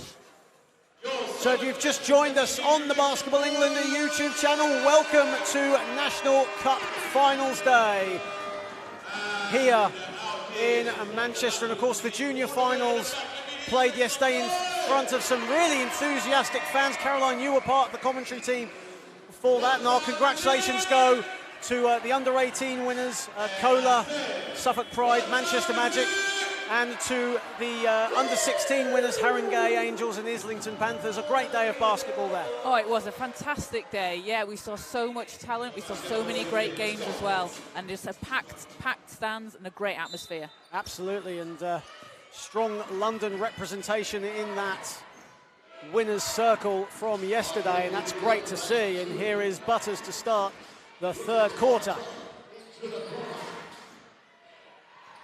Quigley with the up and under off the glass. Pretty move from Lauren Quigley. It's fantastic footwork from Quigley inside. Endine on 17. Neverson doesn't quite keep it, and it will stay, or it will go to the Lapwings. And well, we've got a quick break in play. A special shout out to FocusHoops' own Darren Paul, who, of course, compiles the team of the week in the WNBL. It's actually his birthday today as well. He kept that one quiet. Happy birthday, Darren. Thank you, Caroline, for telling me that as well. The sneaky devil as Velke Cleave with the loose ball. Here is Neverson. Neverson going inside, goes glass. That's a tough move from Neverson as well. Butters. Kestrels lead by one in the early stages of the third. Butters, good footwork inside, and Jade Butters will go to the line for two. And the energy that Jade is bringing to this team is incredible to see. She wants this. They all want this, but Jade is absolutely on fire today. Spoke to Jade Butters earlier in the week, and the enthusiasm she has for the Female Basketball Association, which she has brought into the Northwest area, is absolutely infectious. And it's so good to have a large female representation of basketball in and around Manchester, which you yourself are part of. It's a fantastic thing to be a part of. And Jade, I mean, she referees, she plays, she coaches, she does everything. Danielson, looking for options, has to reset to Velke Cleave. Danielson on the pick and roll, and Molly Danielson will go to the foul line for two, as Emma McCready just got in a bit too enthusiastically there for the referee's liking. And McCready on 3 fouls for the Lapwings as well, so they want to be a little bit careful because she's such a good presence inside. she can compete with her height, so they don't want to get her into foul trouble too early. Absolutely, and McCready will take a seat. Vogue Lucas comes back into the game for the Lapwings, and you know, Vogue Lucas, we talk about her defensive strength right now, so she'll be a big match up there with Danielson inside. Definitely, really needs to put the pressure on. As Danielson makes her first free throw, and Molly Danielson, the dab hand at basketball, also the dab hand at commentating. She joined me straight after their win against the Flyers for our men's game for Solent against Derby, and just one of the most enthusiastic people you can find, Molly Danielson. Just such a positive outlook on life and everything in general. It's fantastic to see. Here is Butters. Nice little give and go there with, I think it was Stephanie Jones, and Stephanie Jones will go to the line. And it was Stephanie Jones.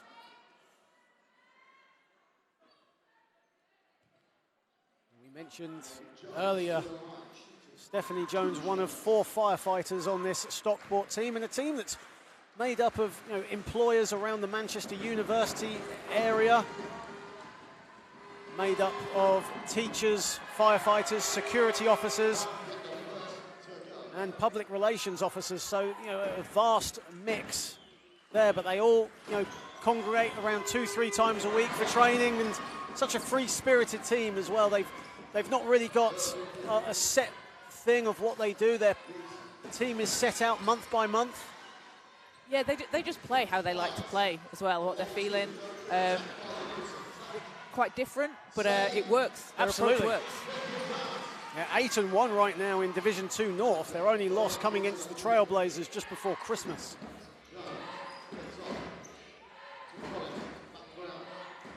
Lucas looking for options and finds it in Butters. Butters swings a 3 and it goes out of bounds, and it will go to the Kestrels.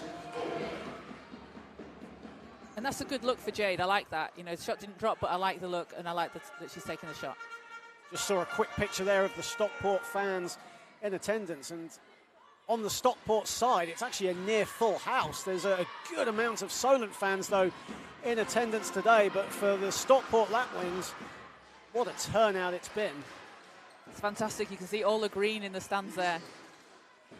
Danielson putting the moves on Lucas. Here is Velke Cleve from the baseline, gets her own rebound. Velke Cleve falls to the floor, and Stockport have it. Butters driving at Endine, kicks it out. Collins inside, beautiful basketball from the Lapwings, and it's finished off by Lauren Quigley. Great pass inside, and I love the awareness there that Quigley's just waiting for it. Stayed patient as Danielson couldn't hold on to the pass from Velke Cleve. Game is tied at 45, very evenly matched so far. Both teams shooting 40% exactly from the field. Not much really separating the two teams right now. Solent have the edge on the rebounding side, 31-26.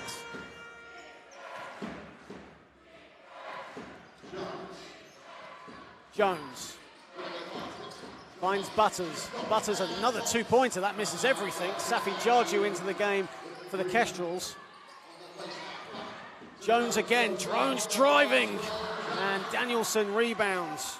That's Molly Danielson's 15th rebound to go with 12 points. Endine, Neverson, and again the pass doesn't find Danielson. That's back-to-back turnovers from the Kestrels in exactly the same play that they set. And that's the pressure defense that Stockport need to keep up. Put the pressure on, force those turnovers. One thing we don't actually see on the screen is the Stockport players as they run up and down the floor. Huge smiles on their faces. They just love being here in front of the bright lights of the Cup final. Here is Quigley. Quigley going inside, and Lauren Quigley will go to the line for 2. I think Danielson wanted to travel there, but the referee saw a foul. And Stockport are going to be loving this crowd. You know, we couldn't fit this many people into the Stockport Ball Hall on a on a regular game night. Of course, they played their semi-final here at the National Basketball Performance Centre, and on their Stockport Facebook page, you could see the lines of supporters applauding as they beat the Thames Valley Cavaliers. As you say, they play their home games back home in Stockport. I know we're little bit out of the way here. It's not too far. It's only a 10-minute, 15-minute drive, roughly.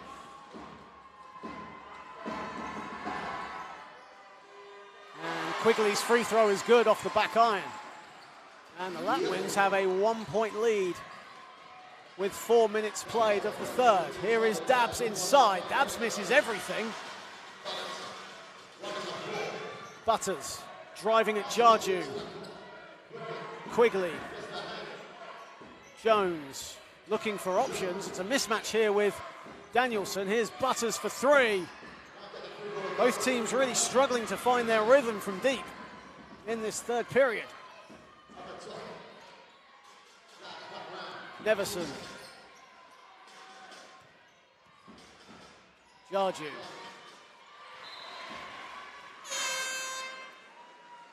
And really good hands there from Megan Collins, just tapping the ball out of bounds, running the shot clock down, giving Stockport some more time to defend.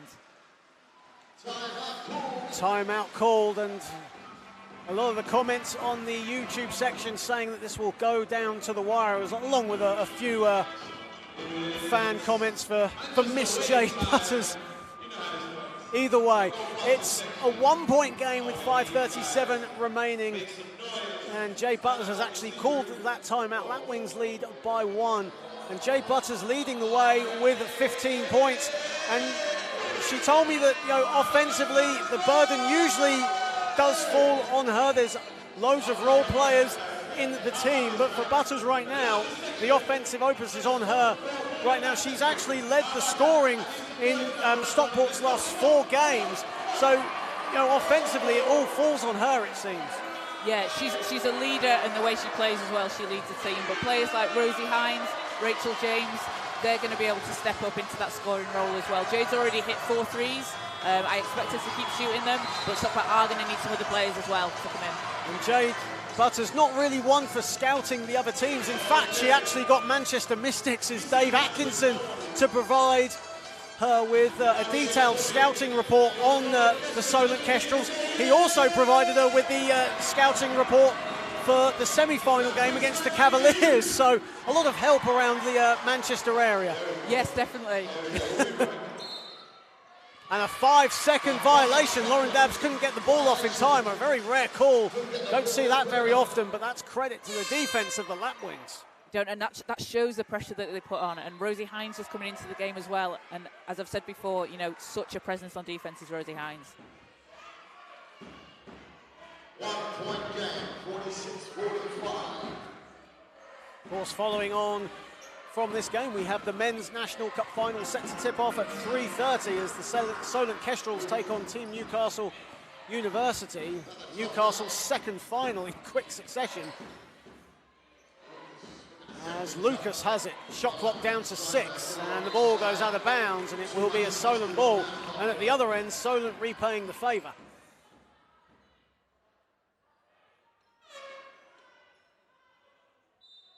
It was just a miscommunication on the offense there, but next play down. I think there was a miscommunication between the referees and the table officials there, as they thought that Solent were making a substitution. CJ Lee pointing to the empty bench saying, "Are you kidding me?" Here is Vogue Lucas. Jones. Solent quick to get back. As the Lapwings looking for a transition bucket, nothing doing. Here's Velke Cleave.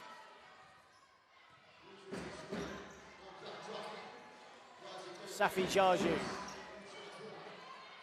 Karpova for 3, and that's off the back iron. Danielson with a big rebound, and a foul has been called on Jones. That's Stephanie Jones's first foul of the day. Both teams not in the team penalties yet, so a lot of time left in this third period.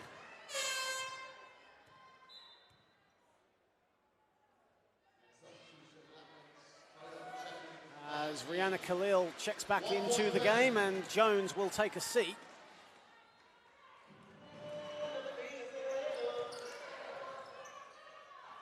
Ending. To Velke Cleave, putting the moves on Lucas. Jarju, 3 to shoot. Danielson blocked, and the Lapwings come up with it. The block from Quigley. That's a huge block. James. Quigley.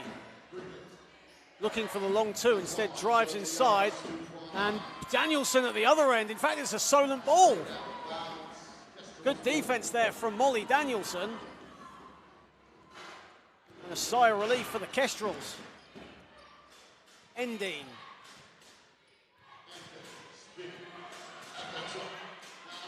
Endine finds Danielson to Jarju. Back to Danielson. They swarm on Danielson. The ball goes out of bounds. And it will stay a Kestrels ball. But every time Molly Danielson finds a little bit of room, the help defense is so quick to go under the basket and help out. And that's really impressive to see from Stockport, because we know how much of a threat she is. So by getting on her straight away, just not letting her get any daylight to get the shot off, they're all over her. Molly Danielson will take a seat. Erin Caldwell, who is a 3-point threat in her own right, comes into the game. Jarju inside, great play from the Kestrels. I don't think even Karpova, who got the pass, could even believe that herself, as Solent get a 2 on the board. And the Kestrels now retake the lead. Inside off the glass is no good. And here come the Kestrels again with Endine. Caldwell. Velke Cleave for 3. That's a long 2, in fact. Her foot was on the line and she strings it. And that's a big basket for the Kestrels. Aylau lead by 3. Solent's biggest lead. In fact, there's only been 7 points in this game. Here is James. James looking for the 3. Shot clock winding down. Good defense, though, from Faye Endine. And it's a Solent ball. Faye Endine, one of the leaders in the WNBL in steals, averaging around 4 steals a game. And her defensive presence needed there. She puts so much pressure on, does Faye Endine, as well. She's as you say, leading in steals, but she's forcing players into positions where it runs the shot clock down and makes it difficult for them to get the pass off. Endine nearly putting James on skates there, but Caldwell comes up with it. Caldwell finds Jarju, and Jarju couldn't quite hang on to it. Nice little pick and roll action there from the Kestrels. Unlucky not to get the finishing product.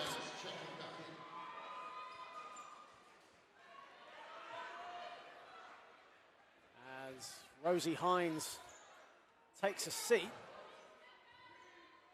And Rachel James on the ball. James losing the handle there, still collects it. Here is Butters. Nearly colliding with the referee there. Butters gets it back, or doesn't get it back. A bit of a miscommunication there, and Jarju comes up with it, and an unsportsmanlike foul has been called. Jarju wanted the bucket. I don't think that will count,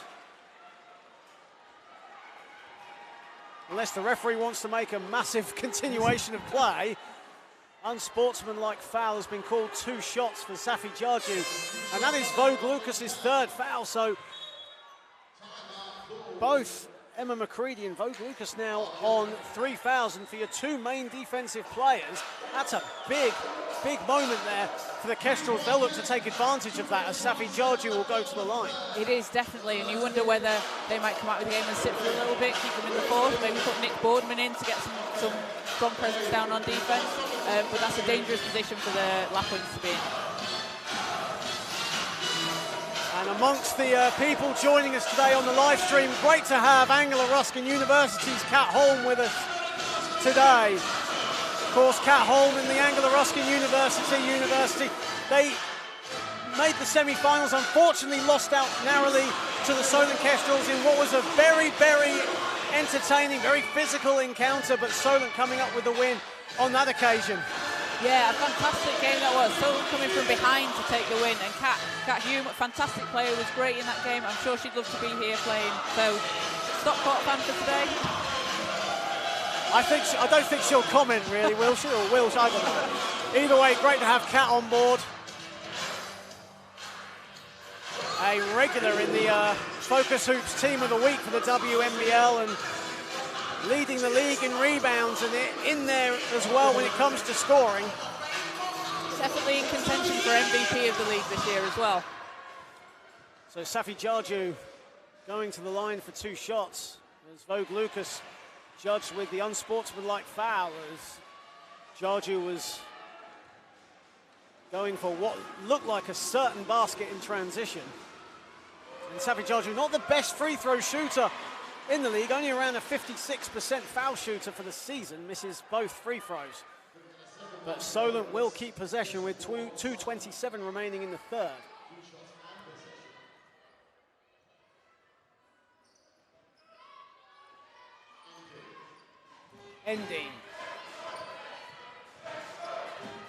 Endine driving and finds nothing but James. And here is James pushing the ball for the Lapwings.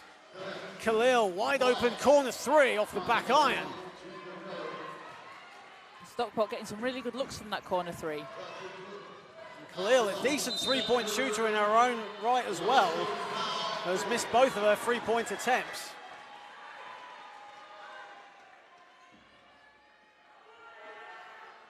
And a blocking foul has been called on Rachel James. That's her first foul of the day. And Erin Caldwell will go to the line for 2. Contributes well off the bench, does Erin Caldwell, about a 30% 3-point shooter on the season.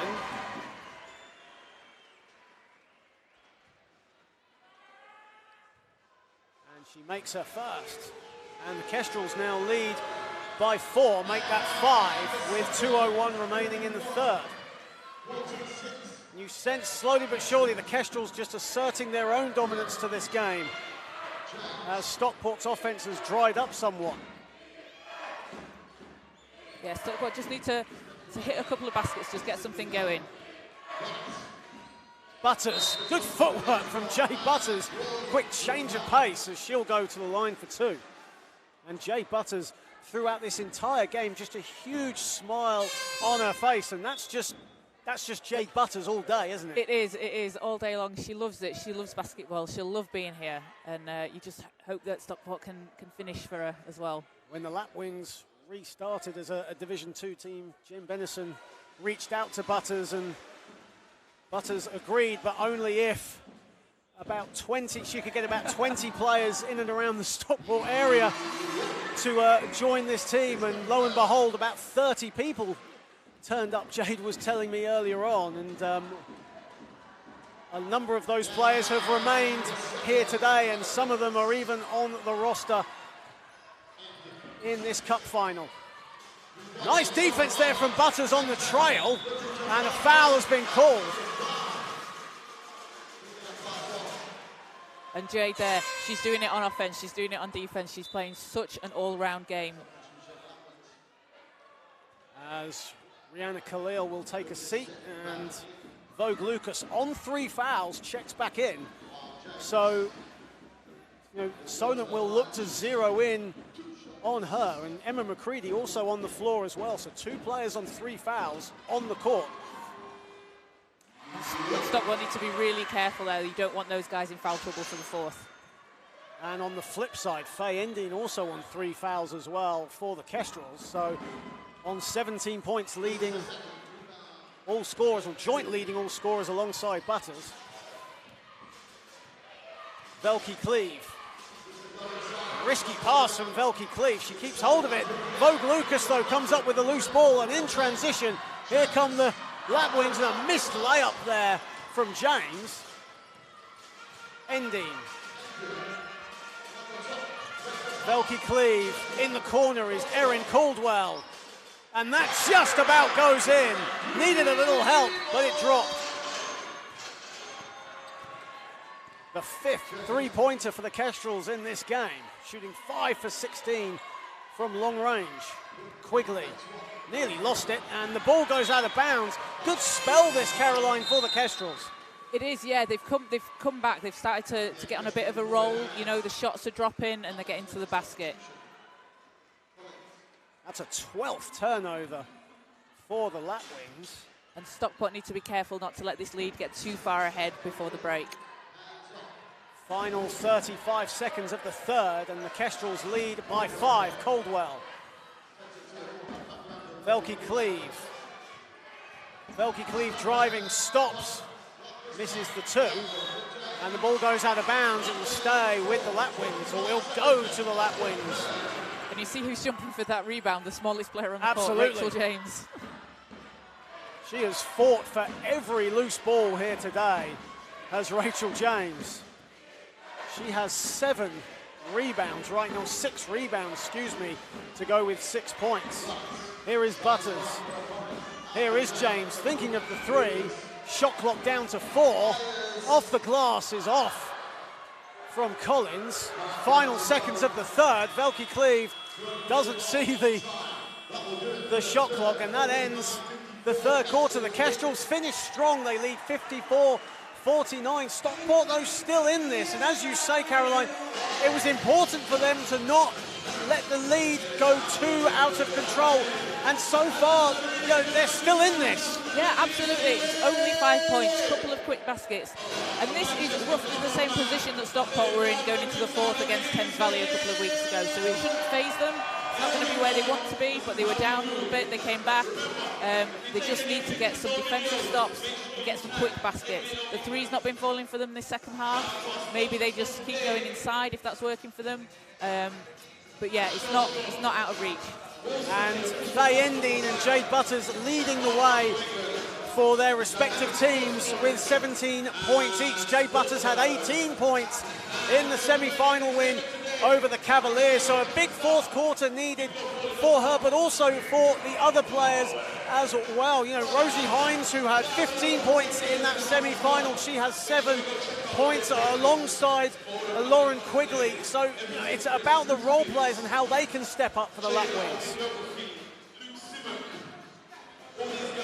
Yeah, it is, absolutely. I think Rosie's going to be really integral in this fourth as well. And the defense that Rosie plays, that's going to really help as well, but she's going to step up on offense. You can barely hear each other. The noise is absolutely deafening here in Manchester. So much support for Stockport as well. An attendance of nearly 600 for the women's final, and that's so great to see. And we were talking pre-game, weren't we, even before we went on air, about how the WNBL's attendance has been growing season by season, and this season especially, out of the pandemic, well, out of COVID, when games were being played behind closed doors, we're seeing fans in their hundreds coming, not just to WNBL, but WBBL games as well. Yeah, and it's fantastic to see. And I just think it's that awareness. Maybe people weren't aware, and the status of everything last season led to a lot more streaming. So you get your product out there, people come and watch it. Kestrels averaging around 100 fans for their WNBL Div 1 games at Solent Sports Complex. Here is James, back to Butters. Butters was looking for the long 2, but thought better of it. James will take the long 2 herself, and Caldwell rebounds. Ending. Caldwell puts up a 3, and that's cash money. The arc on that one as well. And you don't want to see Stockport go away from what's been working for them so far, going inside. You don't want them to settle for the shot. And Velke Cleave with the steal. This is actually Solent's biggest lead of the game so far.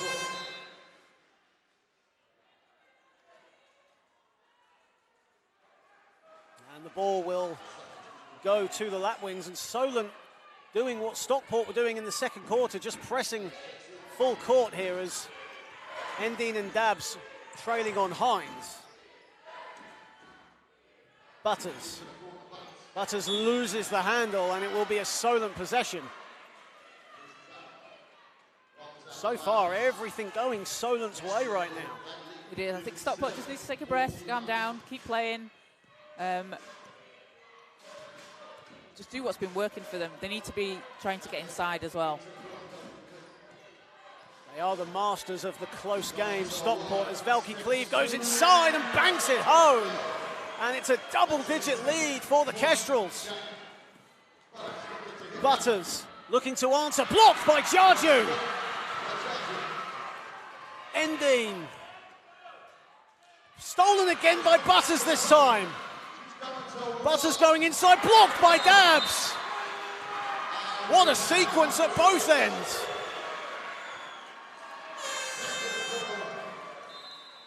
Solent get possession, timeout Stockport. And Jade Butters just putting such hard work in there. She gets the steal, she gets to the end, and Solent really coming up well with the block. And that just epitomises Stockport Lapwings basketball right there. And for Solent, they're on a great run right now, their biggest lead of the game, and it's all stemming from execution on the offensive board and getting patient defense. Yeah. As the crowd here entertained by the fantastic big dog balling entertainment value here in Manchester. And while we got a quick break in play, our thoughts are with two absolute legends of the Solent Kestrels basketball family, Matt Bishop and Sarah Goddard, who are both at home in Southampton, not with us today. They would love to have been with us today, but unfortunately not. Matt Bishop unfortunately had a positive COVID test earlier this week and is still isolating at home, and Sarah Goddard has fallen ill herself. So our thoughts going out to those two, and hope they're enjoying the game. If they are tuning into the BE YouTube channel, we certainly hope that you both are. If not, I guess we understand, got to recuperate and get ready for when isolation ends, get those negative lateral flows. But we're all behind you guys. As the referee just having a quick chat with the table officials. And Stockport are going to want to make a really good defensive stand here now for the last 8 minutes 23. Faye Endine still leading the way for the Kestrels with 17 points. Molly Danielson with 12 points, 16 rebounds. And Christina Velke-Cleve with 8 points, 10 rebounds in her own right. So she's 2 points off a double-double. And for someone who has just come back off maternity leave, starting to find her rhythm a bit, Christina Velke-Cleve, what a contribution she has been in returning to this Solent Kestrels team. Absolutely, she doesn't really look like she's missed a beat when she's absolutely playing. Not. Her family are here in Manchester today as well. 15 points, 7 steals in the win against the Bristol Flyers last week. 14 points in the semi-final win against Angela Ruskin.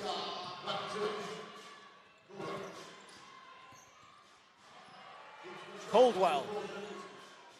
It's not often you see Erin Caldwell playing the point. Here is Endine. Endine driving, and Butters with another rebound. And that full court defense working for Stockport.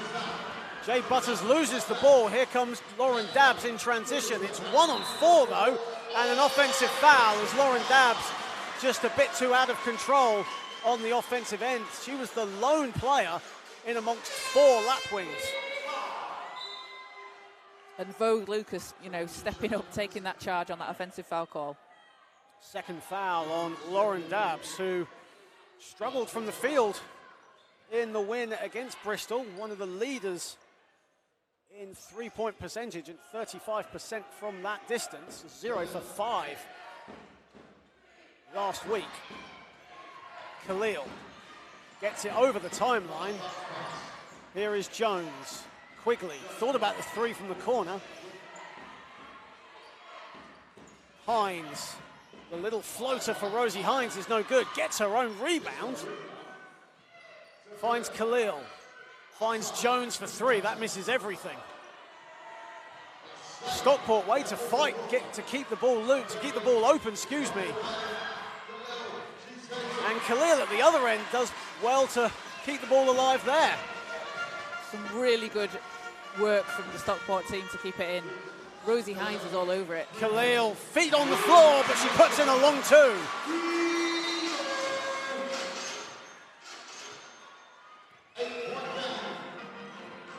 It's a single-digit game again with 7 minutes to play.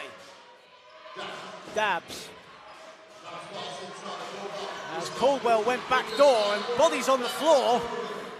And it will go to the Lapwings. And Rihanna Khalil, we didn't mention it when she had that shot, but a reasonably decent three-point shooter, hasn't lost her touch. Her feet was on the line, though it was a long two, but hasn't lost her touch. Not at all. I saw her banging some in on Monday in practice as well. Not in front of you, was it? Oh, no. I was on her team.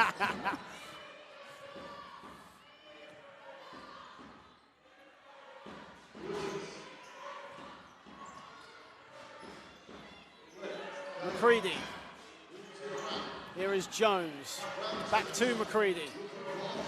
Khalil was feeling it, goes inside, goes glass, strong, and Danielson with rebound number 17 for the Kestrels.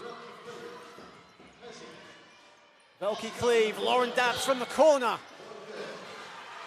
And Hines rebounds. And good awareness there from Endine with the steal.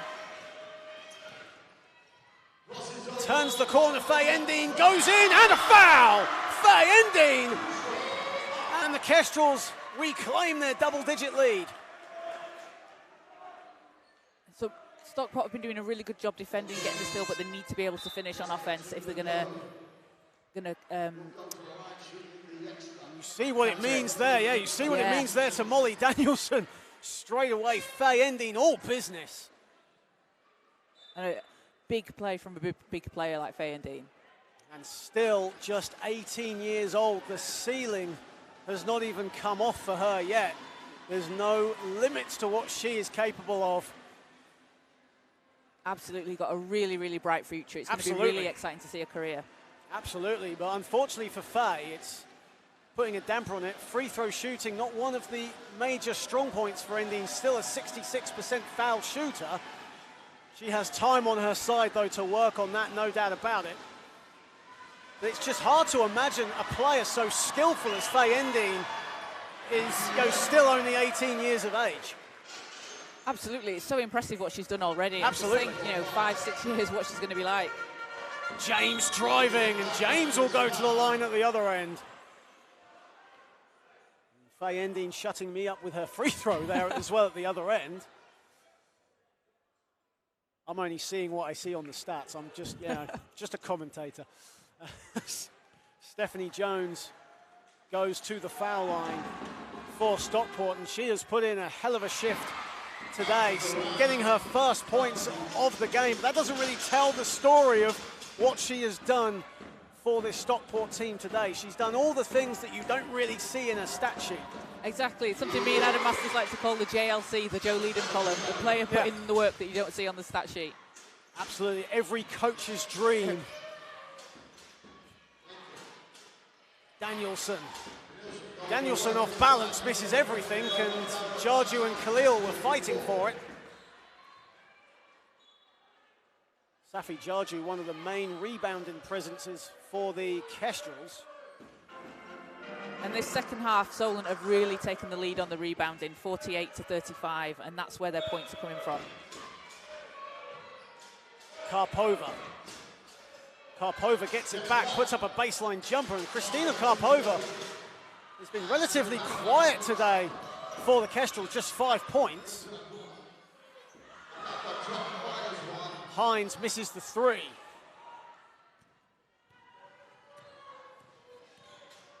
Endine nearly had it stolen from Butters. And Khalil nearly stole it off Caldwell. Here is Caldwell. And Caldwell tapped away from Khalil, and Solent will keep possession. That's some really good hands there from Rihanna. Just get the ball out of play, just make it as difficult as you can for Solent to get a shot off.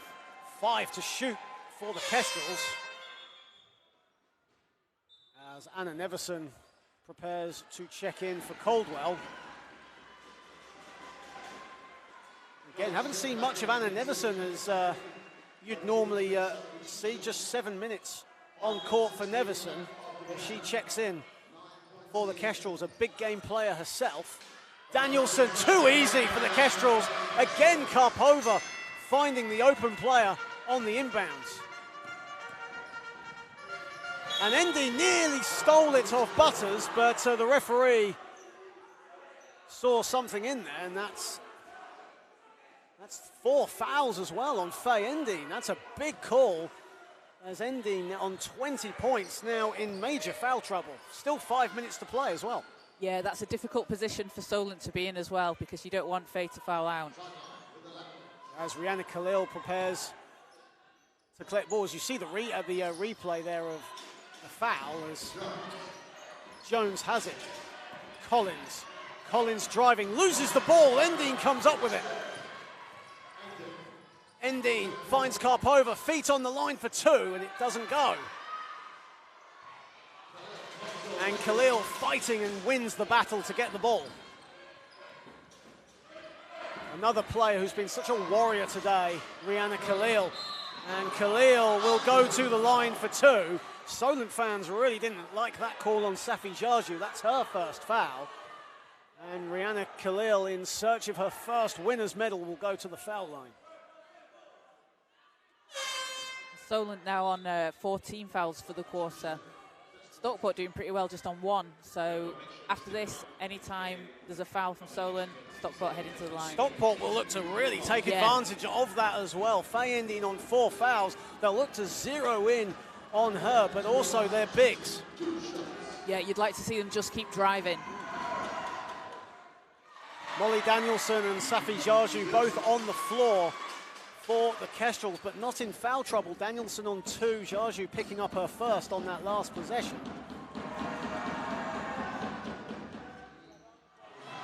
As Khalil splits her foul shots, gap is 10. As we enter 4 minutes and 30 seconds left. Neverson. Karpova. Danielson finds an open Velke Cleave. In and out. That would have been a huge 3 if it dropped. Khalil and Jarju again fighting for it. And a whistle has gone.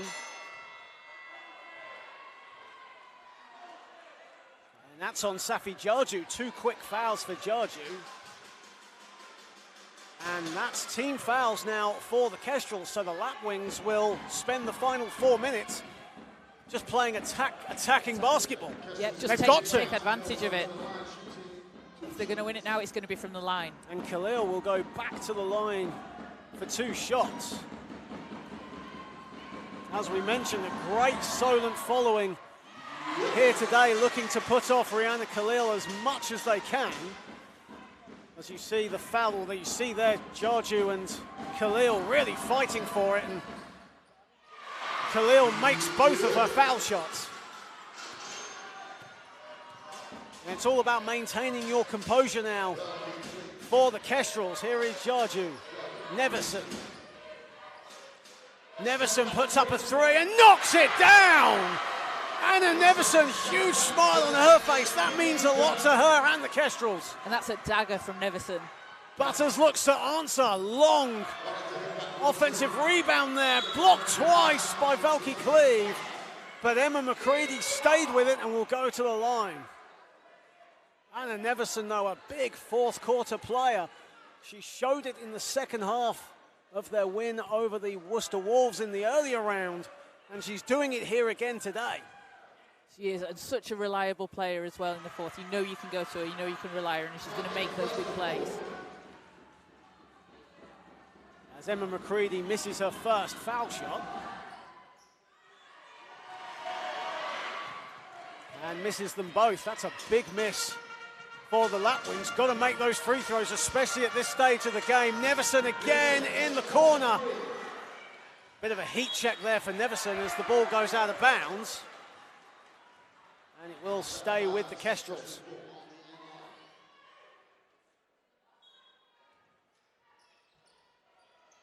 Karpova, they run the screen there for Jarju, but Danielson has it.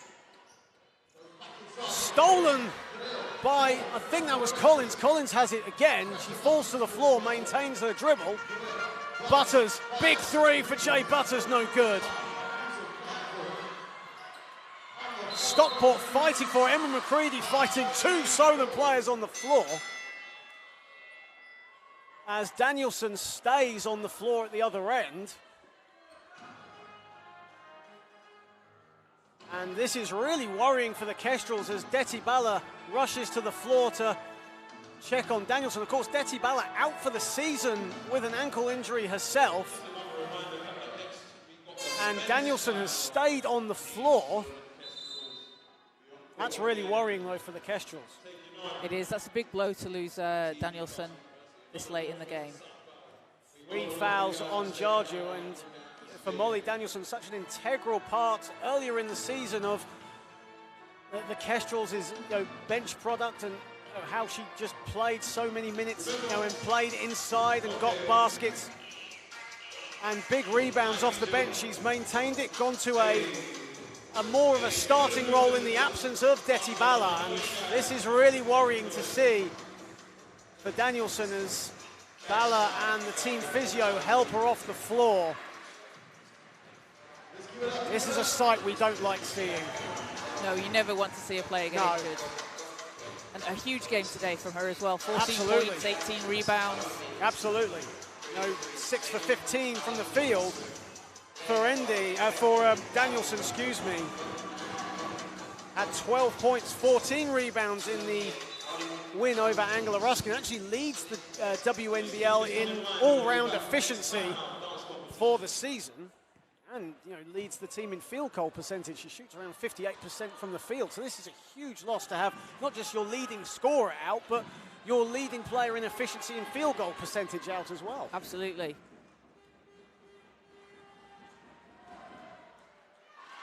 As McCready makes the first foul shot.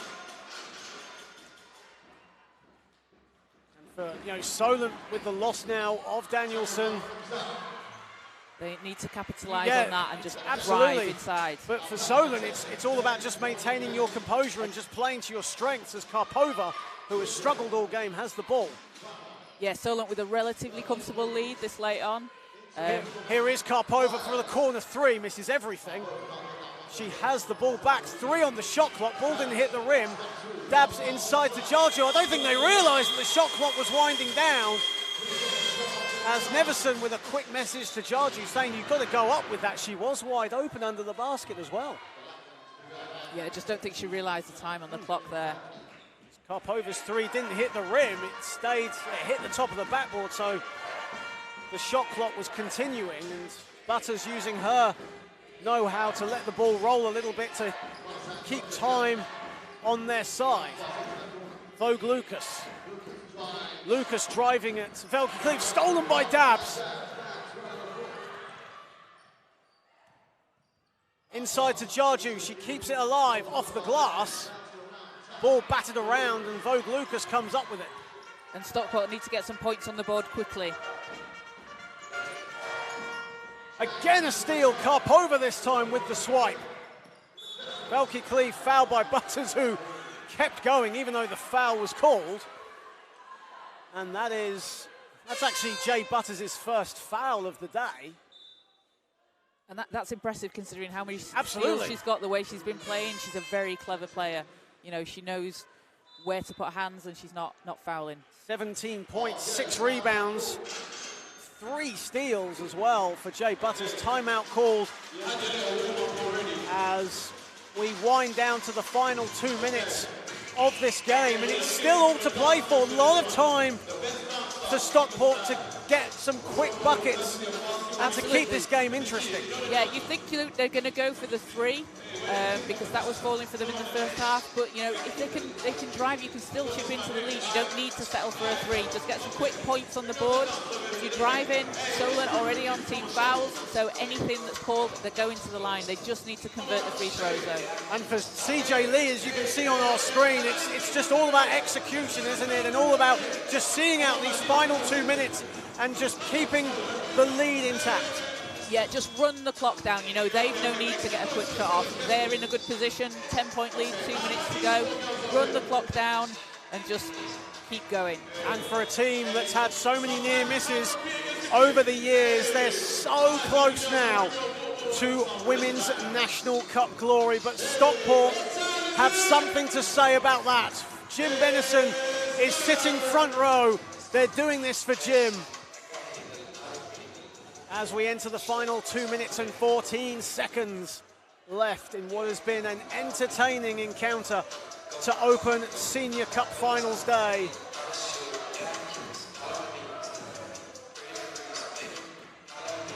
And the Solent Kestrels fans making so much noise.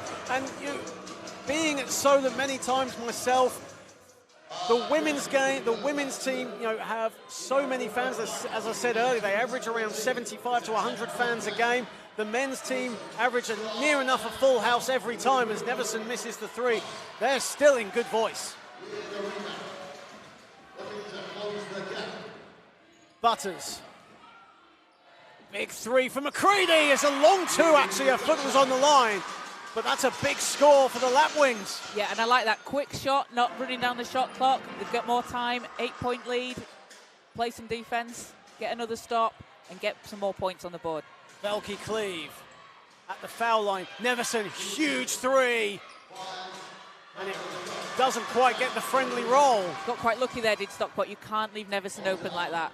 James finds Butters.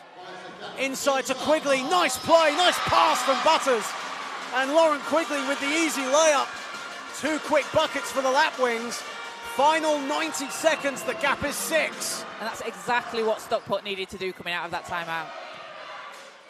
Karpova stolen by Collins. Huge possession this for the Lapwings. Quigley finds Butters. Butters looking for Quigley inside. Quigley going to the post and gets it to go. It's a 1-possession game. In fact, no, it's a 2-possession game with less than a minute left. And a huge swing from Stockport. Velke Cleave is fouled by McCready. That's 4 fouls on Emma McCready. Kestrels, or excuse me, Stockport not yet in the penalty. In fact, that's 4 fouls now on McCready. And Stockport doing everything right there. They're getting a quick score. They're fouling to give the sideline ball. They're not at the line yet. They just need to keep this up. Ending. And Velke Cleave and Butters with the foul. So the Kestrels now will go to the foul line. Lapwings in the penalty. Well, they're not quite in the penalty yet. Excuse me, they have a foul to give. That's 2 fouls on Butters. That teaches me to look at Solent's foul count there. Velke Cleave has it.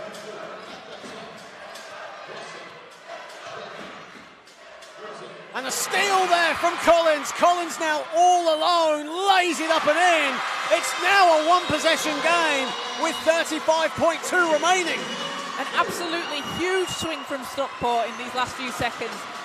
Doing absolutely everything right. They've brought it down to a 2-point game. This is fantastic to see. 7 points now from Megan Collins, who got the steal and the score.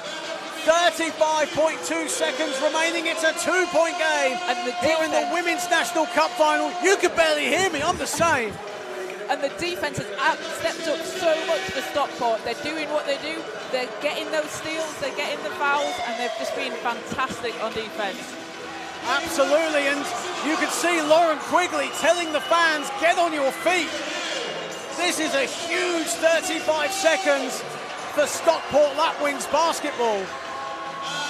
They need to get a stop here and then convert quickly. And they've still got a foul to give as well. A huge last 35 seconds in this Women's Cup final. And for Solent, it's again, I know I sound like a broken record, but it's all about just maintaining your composure. It is. They want to run down the clock as well. Absolutely. As said, Stockport have a foul to give. As Lauren Dabbs, Faye Endine, Anna Neverson, Christina Velke Cleave and Christina Karpova on the court for the Kestrels. A huge possession for them. Only 2 players in double figures for the Kestrels in scoring. Faye Endine with 20, Danielson with 14. Danielson on the bench. Endine Nearly stolen away there. Velky Cleve has it. Karpova, Dabbs inside. Dabbs going all the way, and she'll go to the line for two. Agonizing there, almost heart in the mouth stuff for the Lapwings as that rolled out. And Lauren Dabbs, a 79% foul shooter, goes to the line. And I think it's going to get very loud in here. Absolutely. We had local support in the junior finals yesterday with the Mystics in the under-16 final as Dabbs misses the first.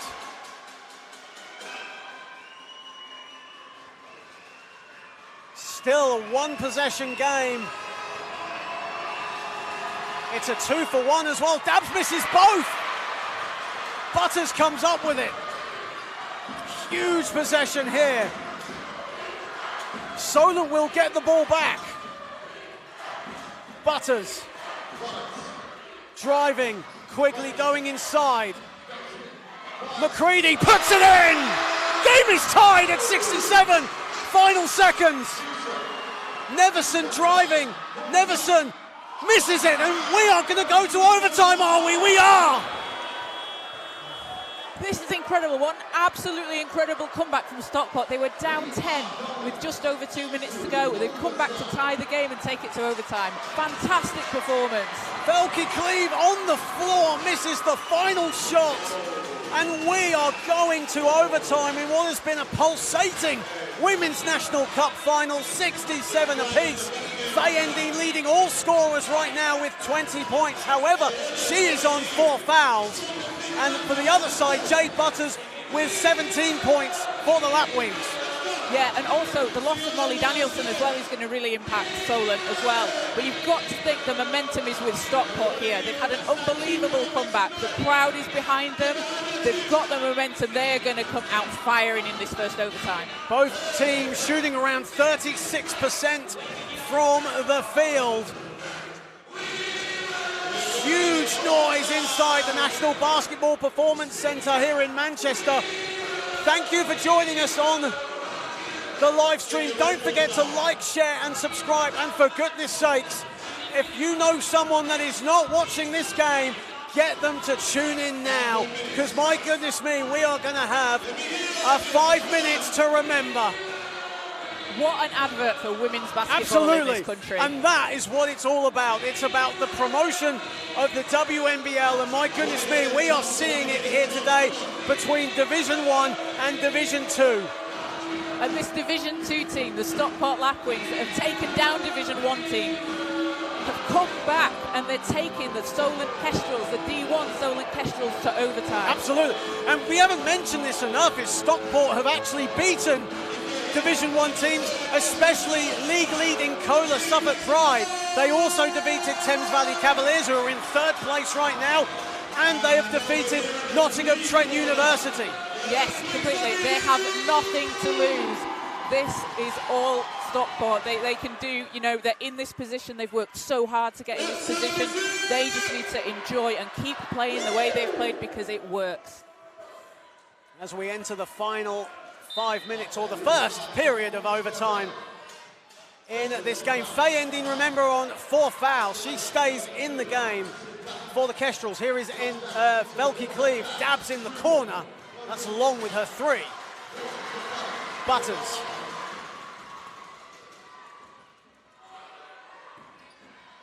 James finds McCready. McCready looking for options, and the ball batted out by Dabbs, and it will stay with the Lapwings.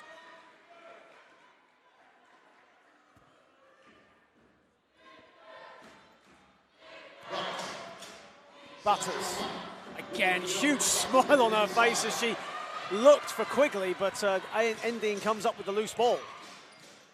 Dabbs, wide, open 3, that's money. And you can't leave Dabbs open like that. Stockport need to get out to that shot.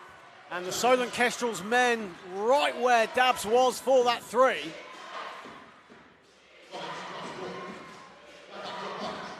Butters.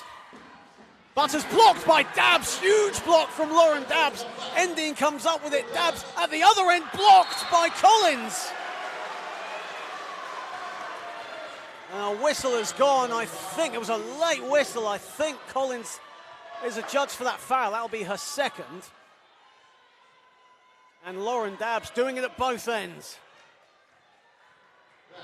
2 fouls now for Megan Collins.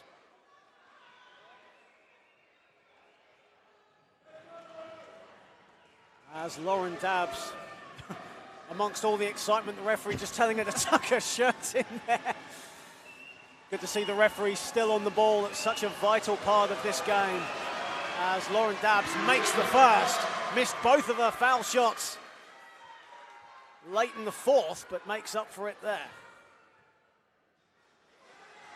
And Lauren Dabbs with 5 points here in OT, and a quick foul as well for Dabbs. That'll be her second.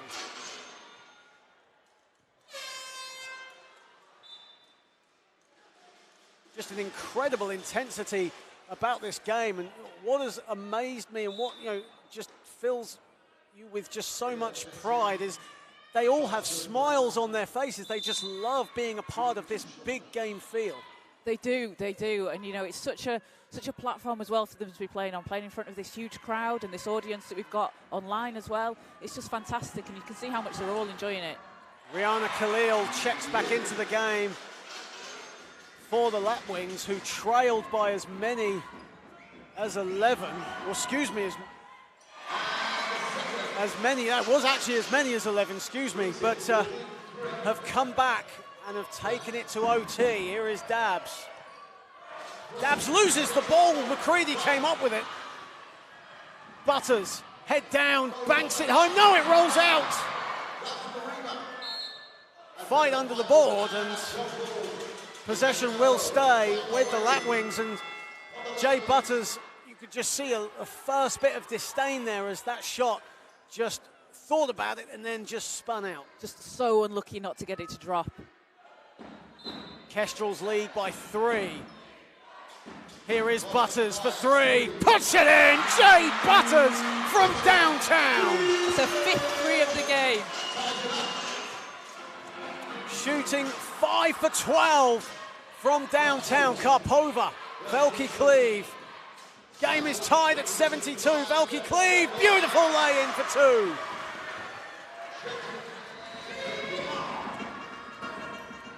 Collins, McCready.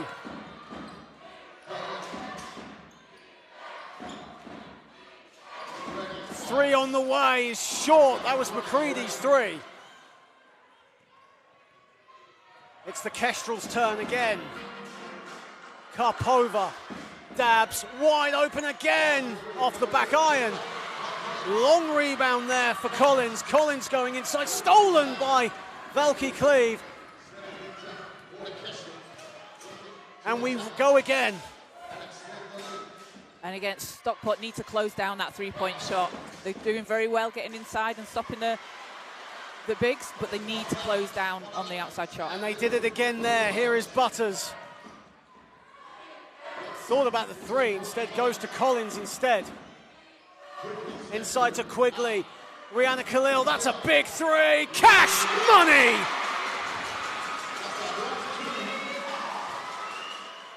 And this tug of war continues. Hey, this might not be the first overtime we see today. Ball goes out of bounds, and it will be a Stockport ball. 2:04 remaining. Game is tied at 74. You can just see on Jade Butters' face how much this means.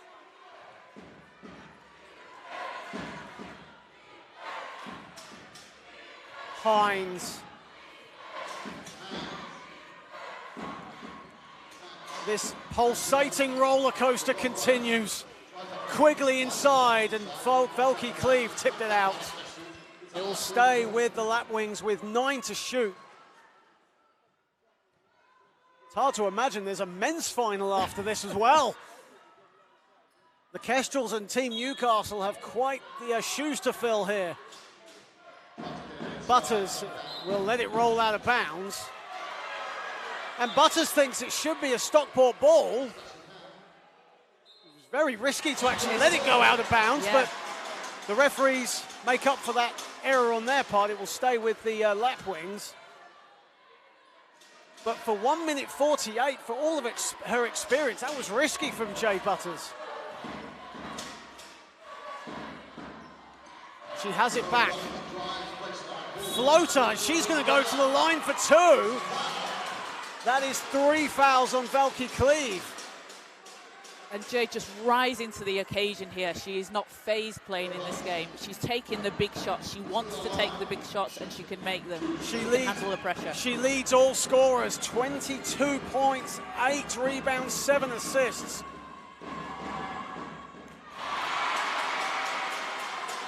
The one who restarted this incredible Division 2 team and has kept this fairy tale going in the final. Rattles in the second.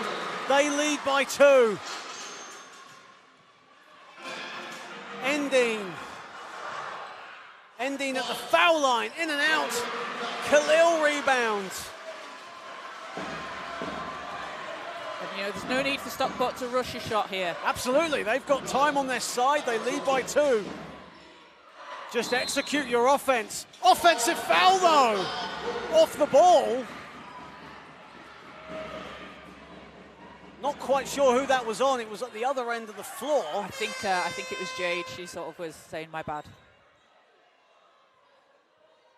1:23 remaining. There's just a bit of confusion as to who the foul was actually on, because Jade Butters, as you say, put her hand up, but the referees, I think, counted someone else. In fact, it's been overturned. CJ Lee has now come over to say what's going on. You don't see that a lot, do you? You don't. That's a 3rd foul. That's Christina Karpova's 3rd foul. She looks on in disbelief. Huge confusion as to what's going on. Deti Bala telling the Solent fans to get on your feet and cheer your team on. Jade Butters going back to the foul line for 2.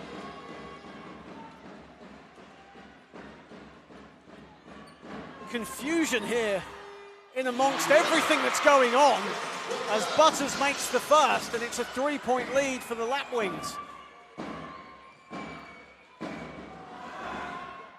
And Jade Butters makes them both. It's a 2-possession game with less than 90 seconds left. Huge possessions here for the Kestrels. And Jade Butters absolutely ice cold from the line. 26 points for Jade Butters. Jarju inside, and she's going to go to the line for 2. That's 2 fouls on Quigley. Timeout called from Stockport. 1:08 remaining. It's just a case of catching your breath at this time, isn't it? As the Solent Kestrels men prepare, they're still preparing. It's about this time they would be on the court warming up, but right now we are just being treated to a classic. It's an absolute slugfest. It's just point for point. These two teams are just going at each other, and this is an absolutely fantastic game. We've got 1:08 left. Stockport up by 4. What an unbelievable comeback they've staged in the 4th quarter. Stockport fans on their feet. Absolutely Bouncing. It's a time now where you just want the camera on the Stockport band, right? Not on us. We want it on them. It's this time where you just want the fans' focal point during these timeouts in what has been an incredible game of basketball to open up Senior Cup Finals Day here on a Sunday afternoon. I wish you could all be here to experience this on the Basketball England YouTube channel, but we do thank you for being a part of what has been a special day so far. It's everything you want in a final. The legendary Dave Owen has summed it up in just one quick sentence. It is. This is what you want to see. Teams going against each other like this.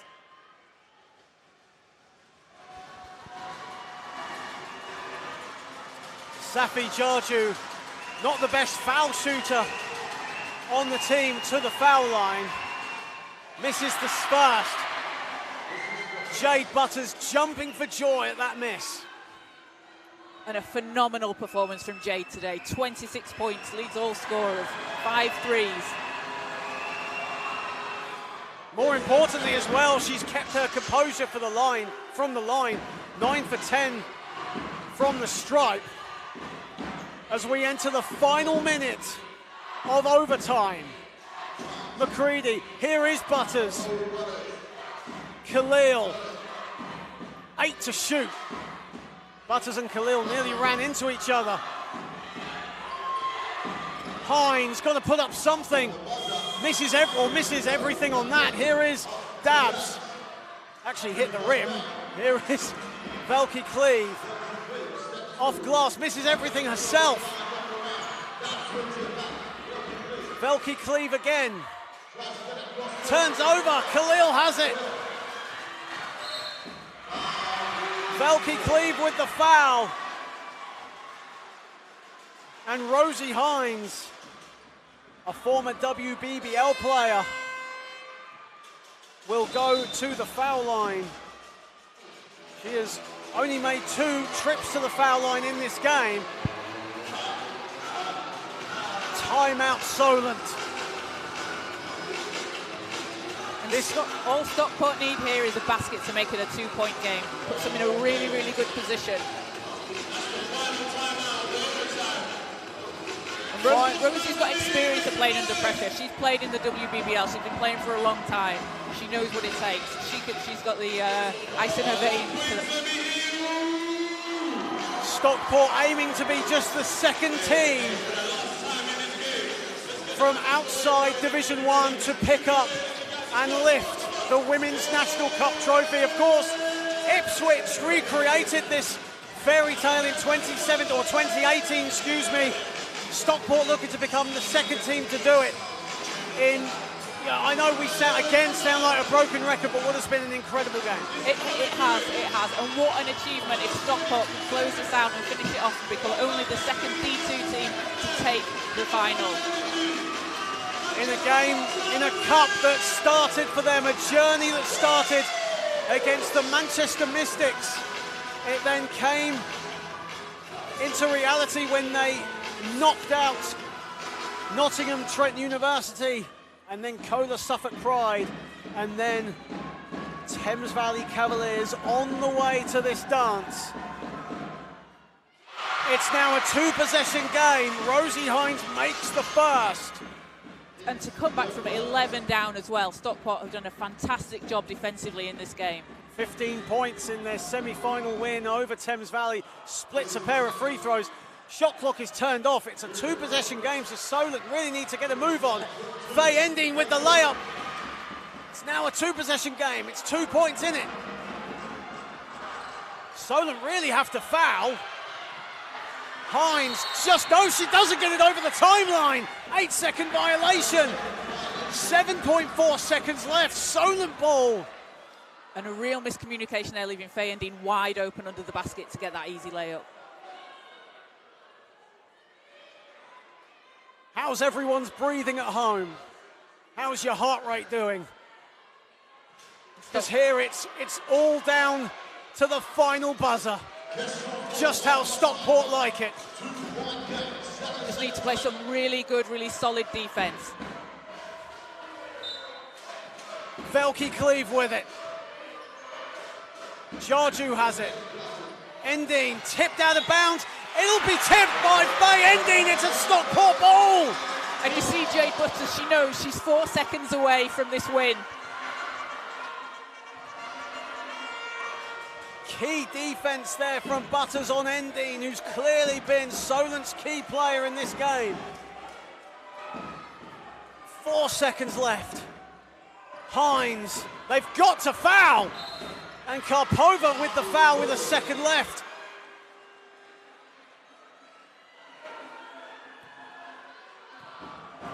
Four fouls on Karpova.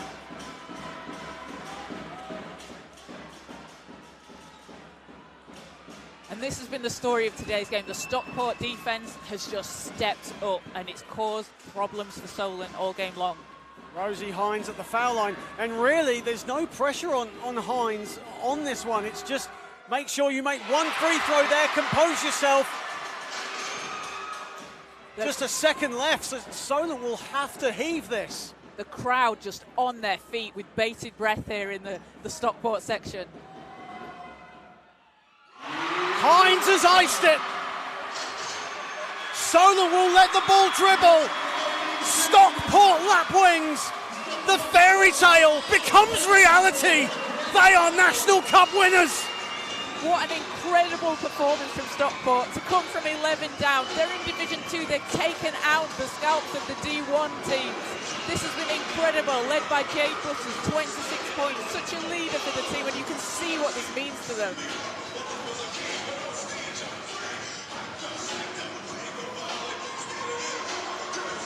Safi Jarju there with tears in her eyes. What a game, but this is what it's all about.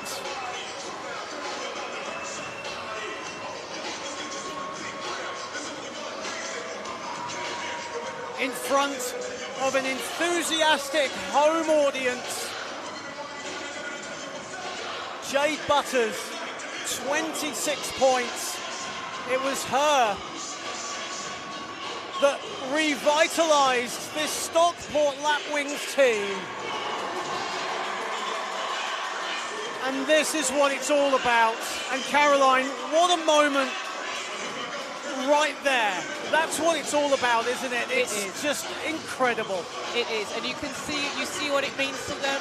You said before, Ahana Hill's never got a winner's medal. She's got one now. And the work that these girls have put into their team and to Manchester basketball, this is such an achievement. This is an incredible achievement. Rihanna Khalil has played basketball for nearly 25 years. She gets her winner's medal today. Jade Butters gets a winner's medal. And for Jim Benison, at 90 years of age, he gets to see his Stockport team, his group of enthusiastic, loyal, fun-loving girls, get a winner's medal.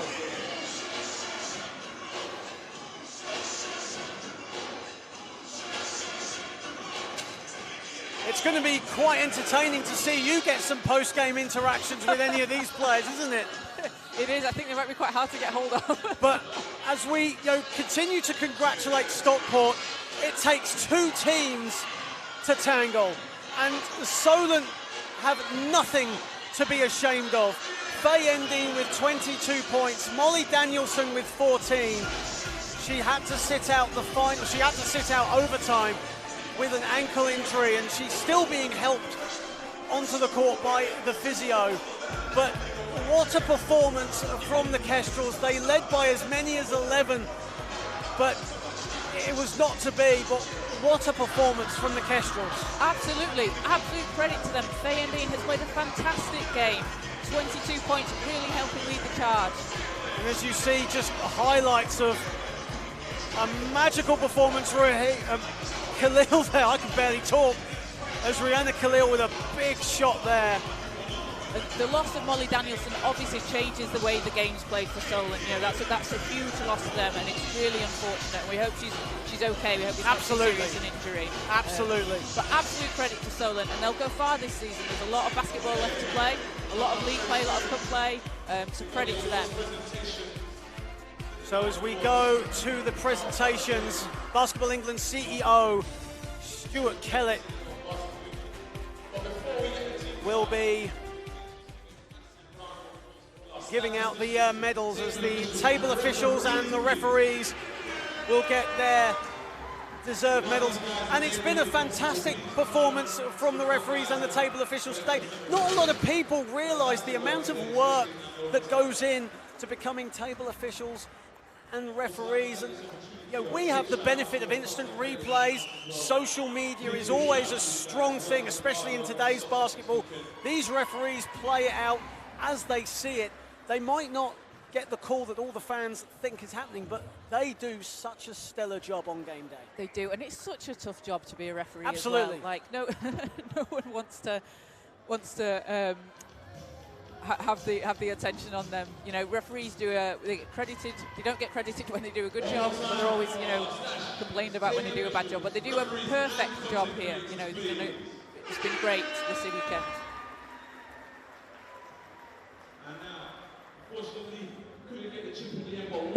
So we will now have the two teams. Can we please give a big shout out to our runners-up, your Solent Kestrels.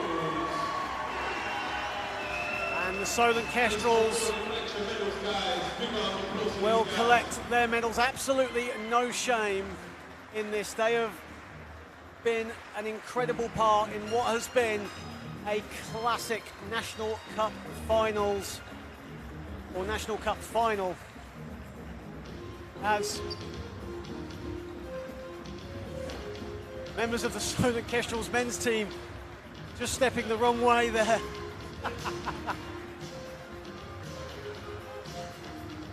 As assistant coach Chris Mays picking up his medal. He will stay on the bench for the men's final as well. Coach CJ Lee congratulating the Stockport Lapwings. But what a moment here that is about to happen, as you see Molly Danielson and Detty Bala collecting their medals. From Stockport, please give it up for the Stockport Lapwings! And it is all about the Stockport Lapwings. 81-77 winners as they will collect their winners' medals. As you can see, Brianna Khalil finally collects her winners' medal for the first time in what has been an illustrious career for her. Stuart Kellett handing out the winners' medals. They're a free-spirited bunch who play to their strengths. They have no real set plays. They train twice a week. A mixture of firefighters, security personnel, teachers, PR representatives, all walks of life. A club founded in 1963 by the great Jim Bennison on Lapwing Lane, a small school gym about 15 minutes drive from the National Basketball Performance Centre. As Emma McCready for Stockport, for Manchester, for Jim Bennison. Finally, our MVP for our Women's National Cup finals with 26 points. And MVP, it's only fitting, isn't it? It just had to be her. 26 points, Jade Butters. Cup Finals MVP, tears in her eyes. She's had smiles all game long as she receives the MVP. A fitting climax to an incredible tournament for the Stockport Lapwings.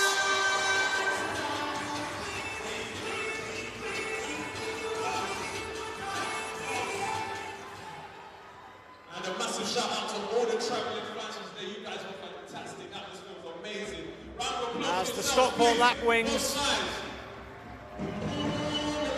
they just want to pose for more and more pictures, don't they? We'll try and get a word with Jade Butters in just a bit. Caroline is on hand, waiting for Jade.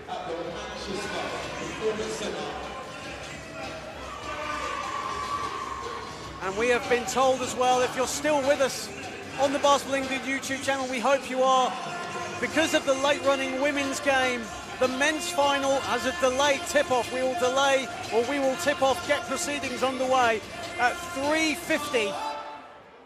So join me and Jason Swain for that. Jason Swain on hand in just a second to join us for commentary as Stockport continue.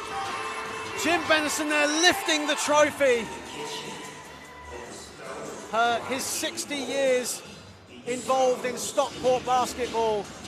He founded the club, and it's great to see him lifting that trophy, and we'll look forward to seeing that on social media a bit later on. Get ready, get warm.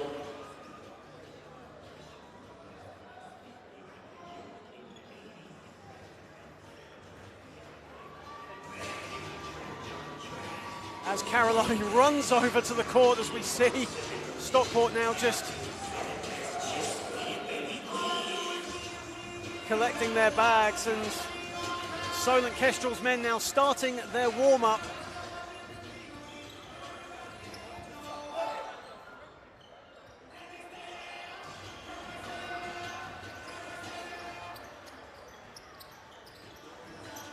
And hopefully, I think we've now got Jade Butters coming up.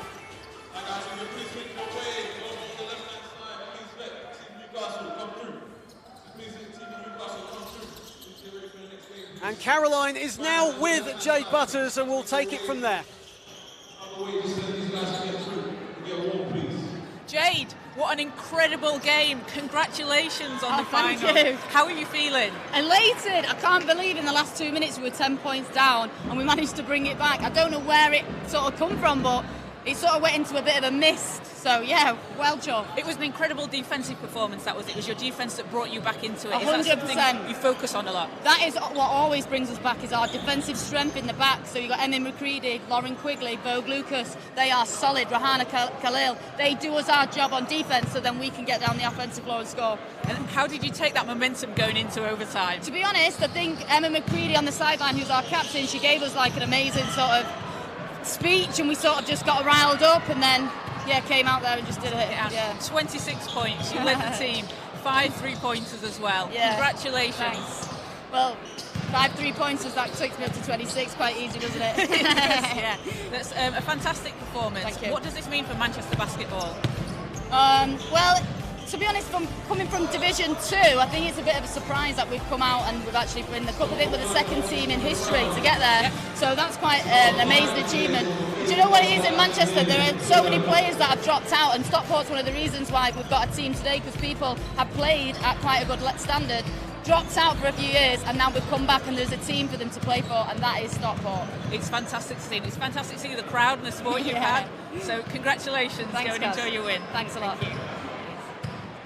Thank you, Caroline. And that ends the Women's National Cup final. Congratulations to the Stockport Lapwings. Commiserations to Team Solent Kestrels. Join us in just a few minutes on the Basketball England YouTube channel as we bring you exclusive coverage of the Solent Kestrels men against Team Newcastle University. My thanks to Caroline Bullock. I'm John Hobbs, and we'll see you in just a bit for the men's final. Goodbye.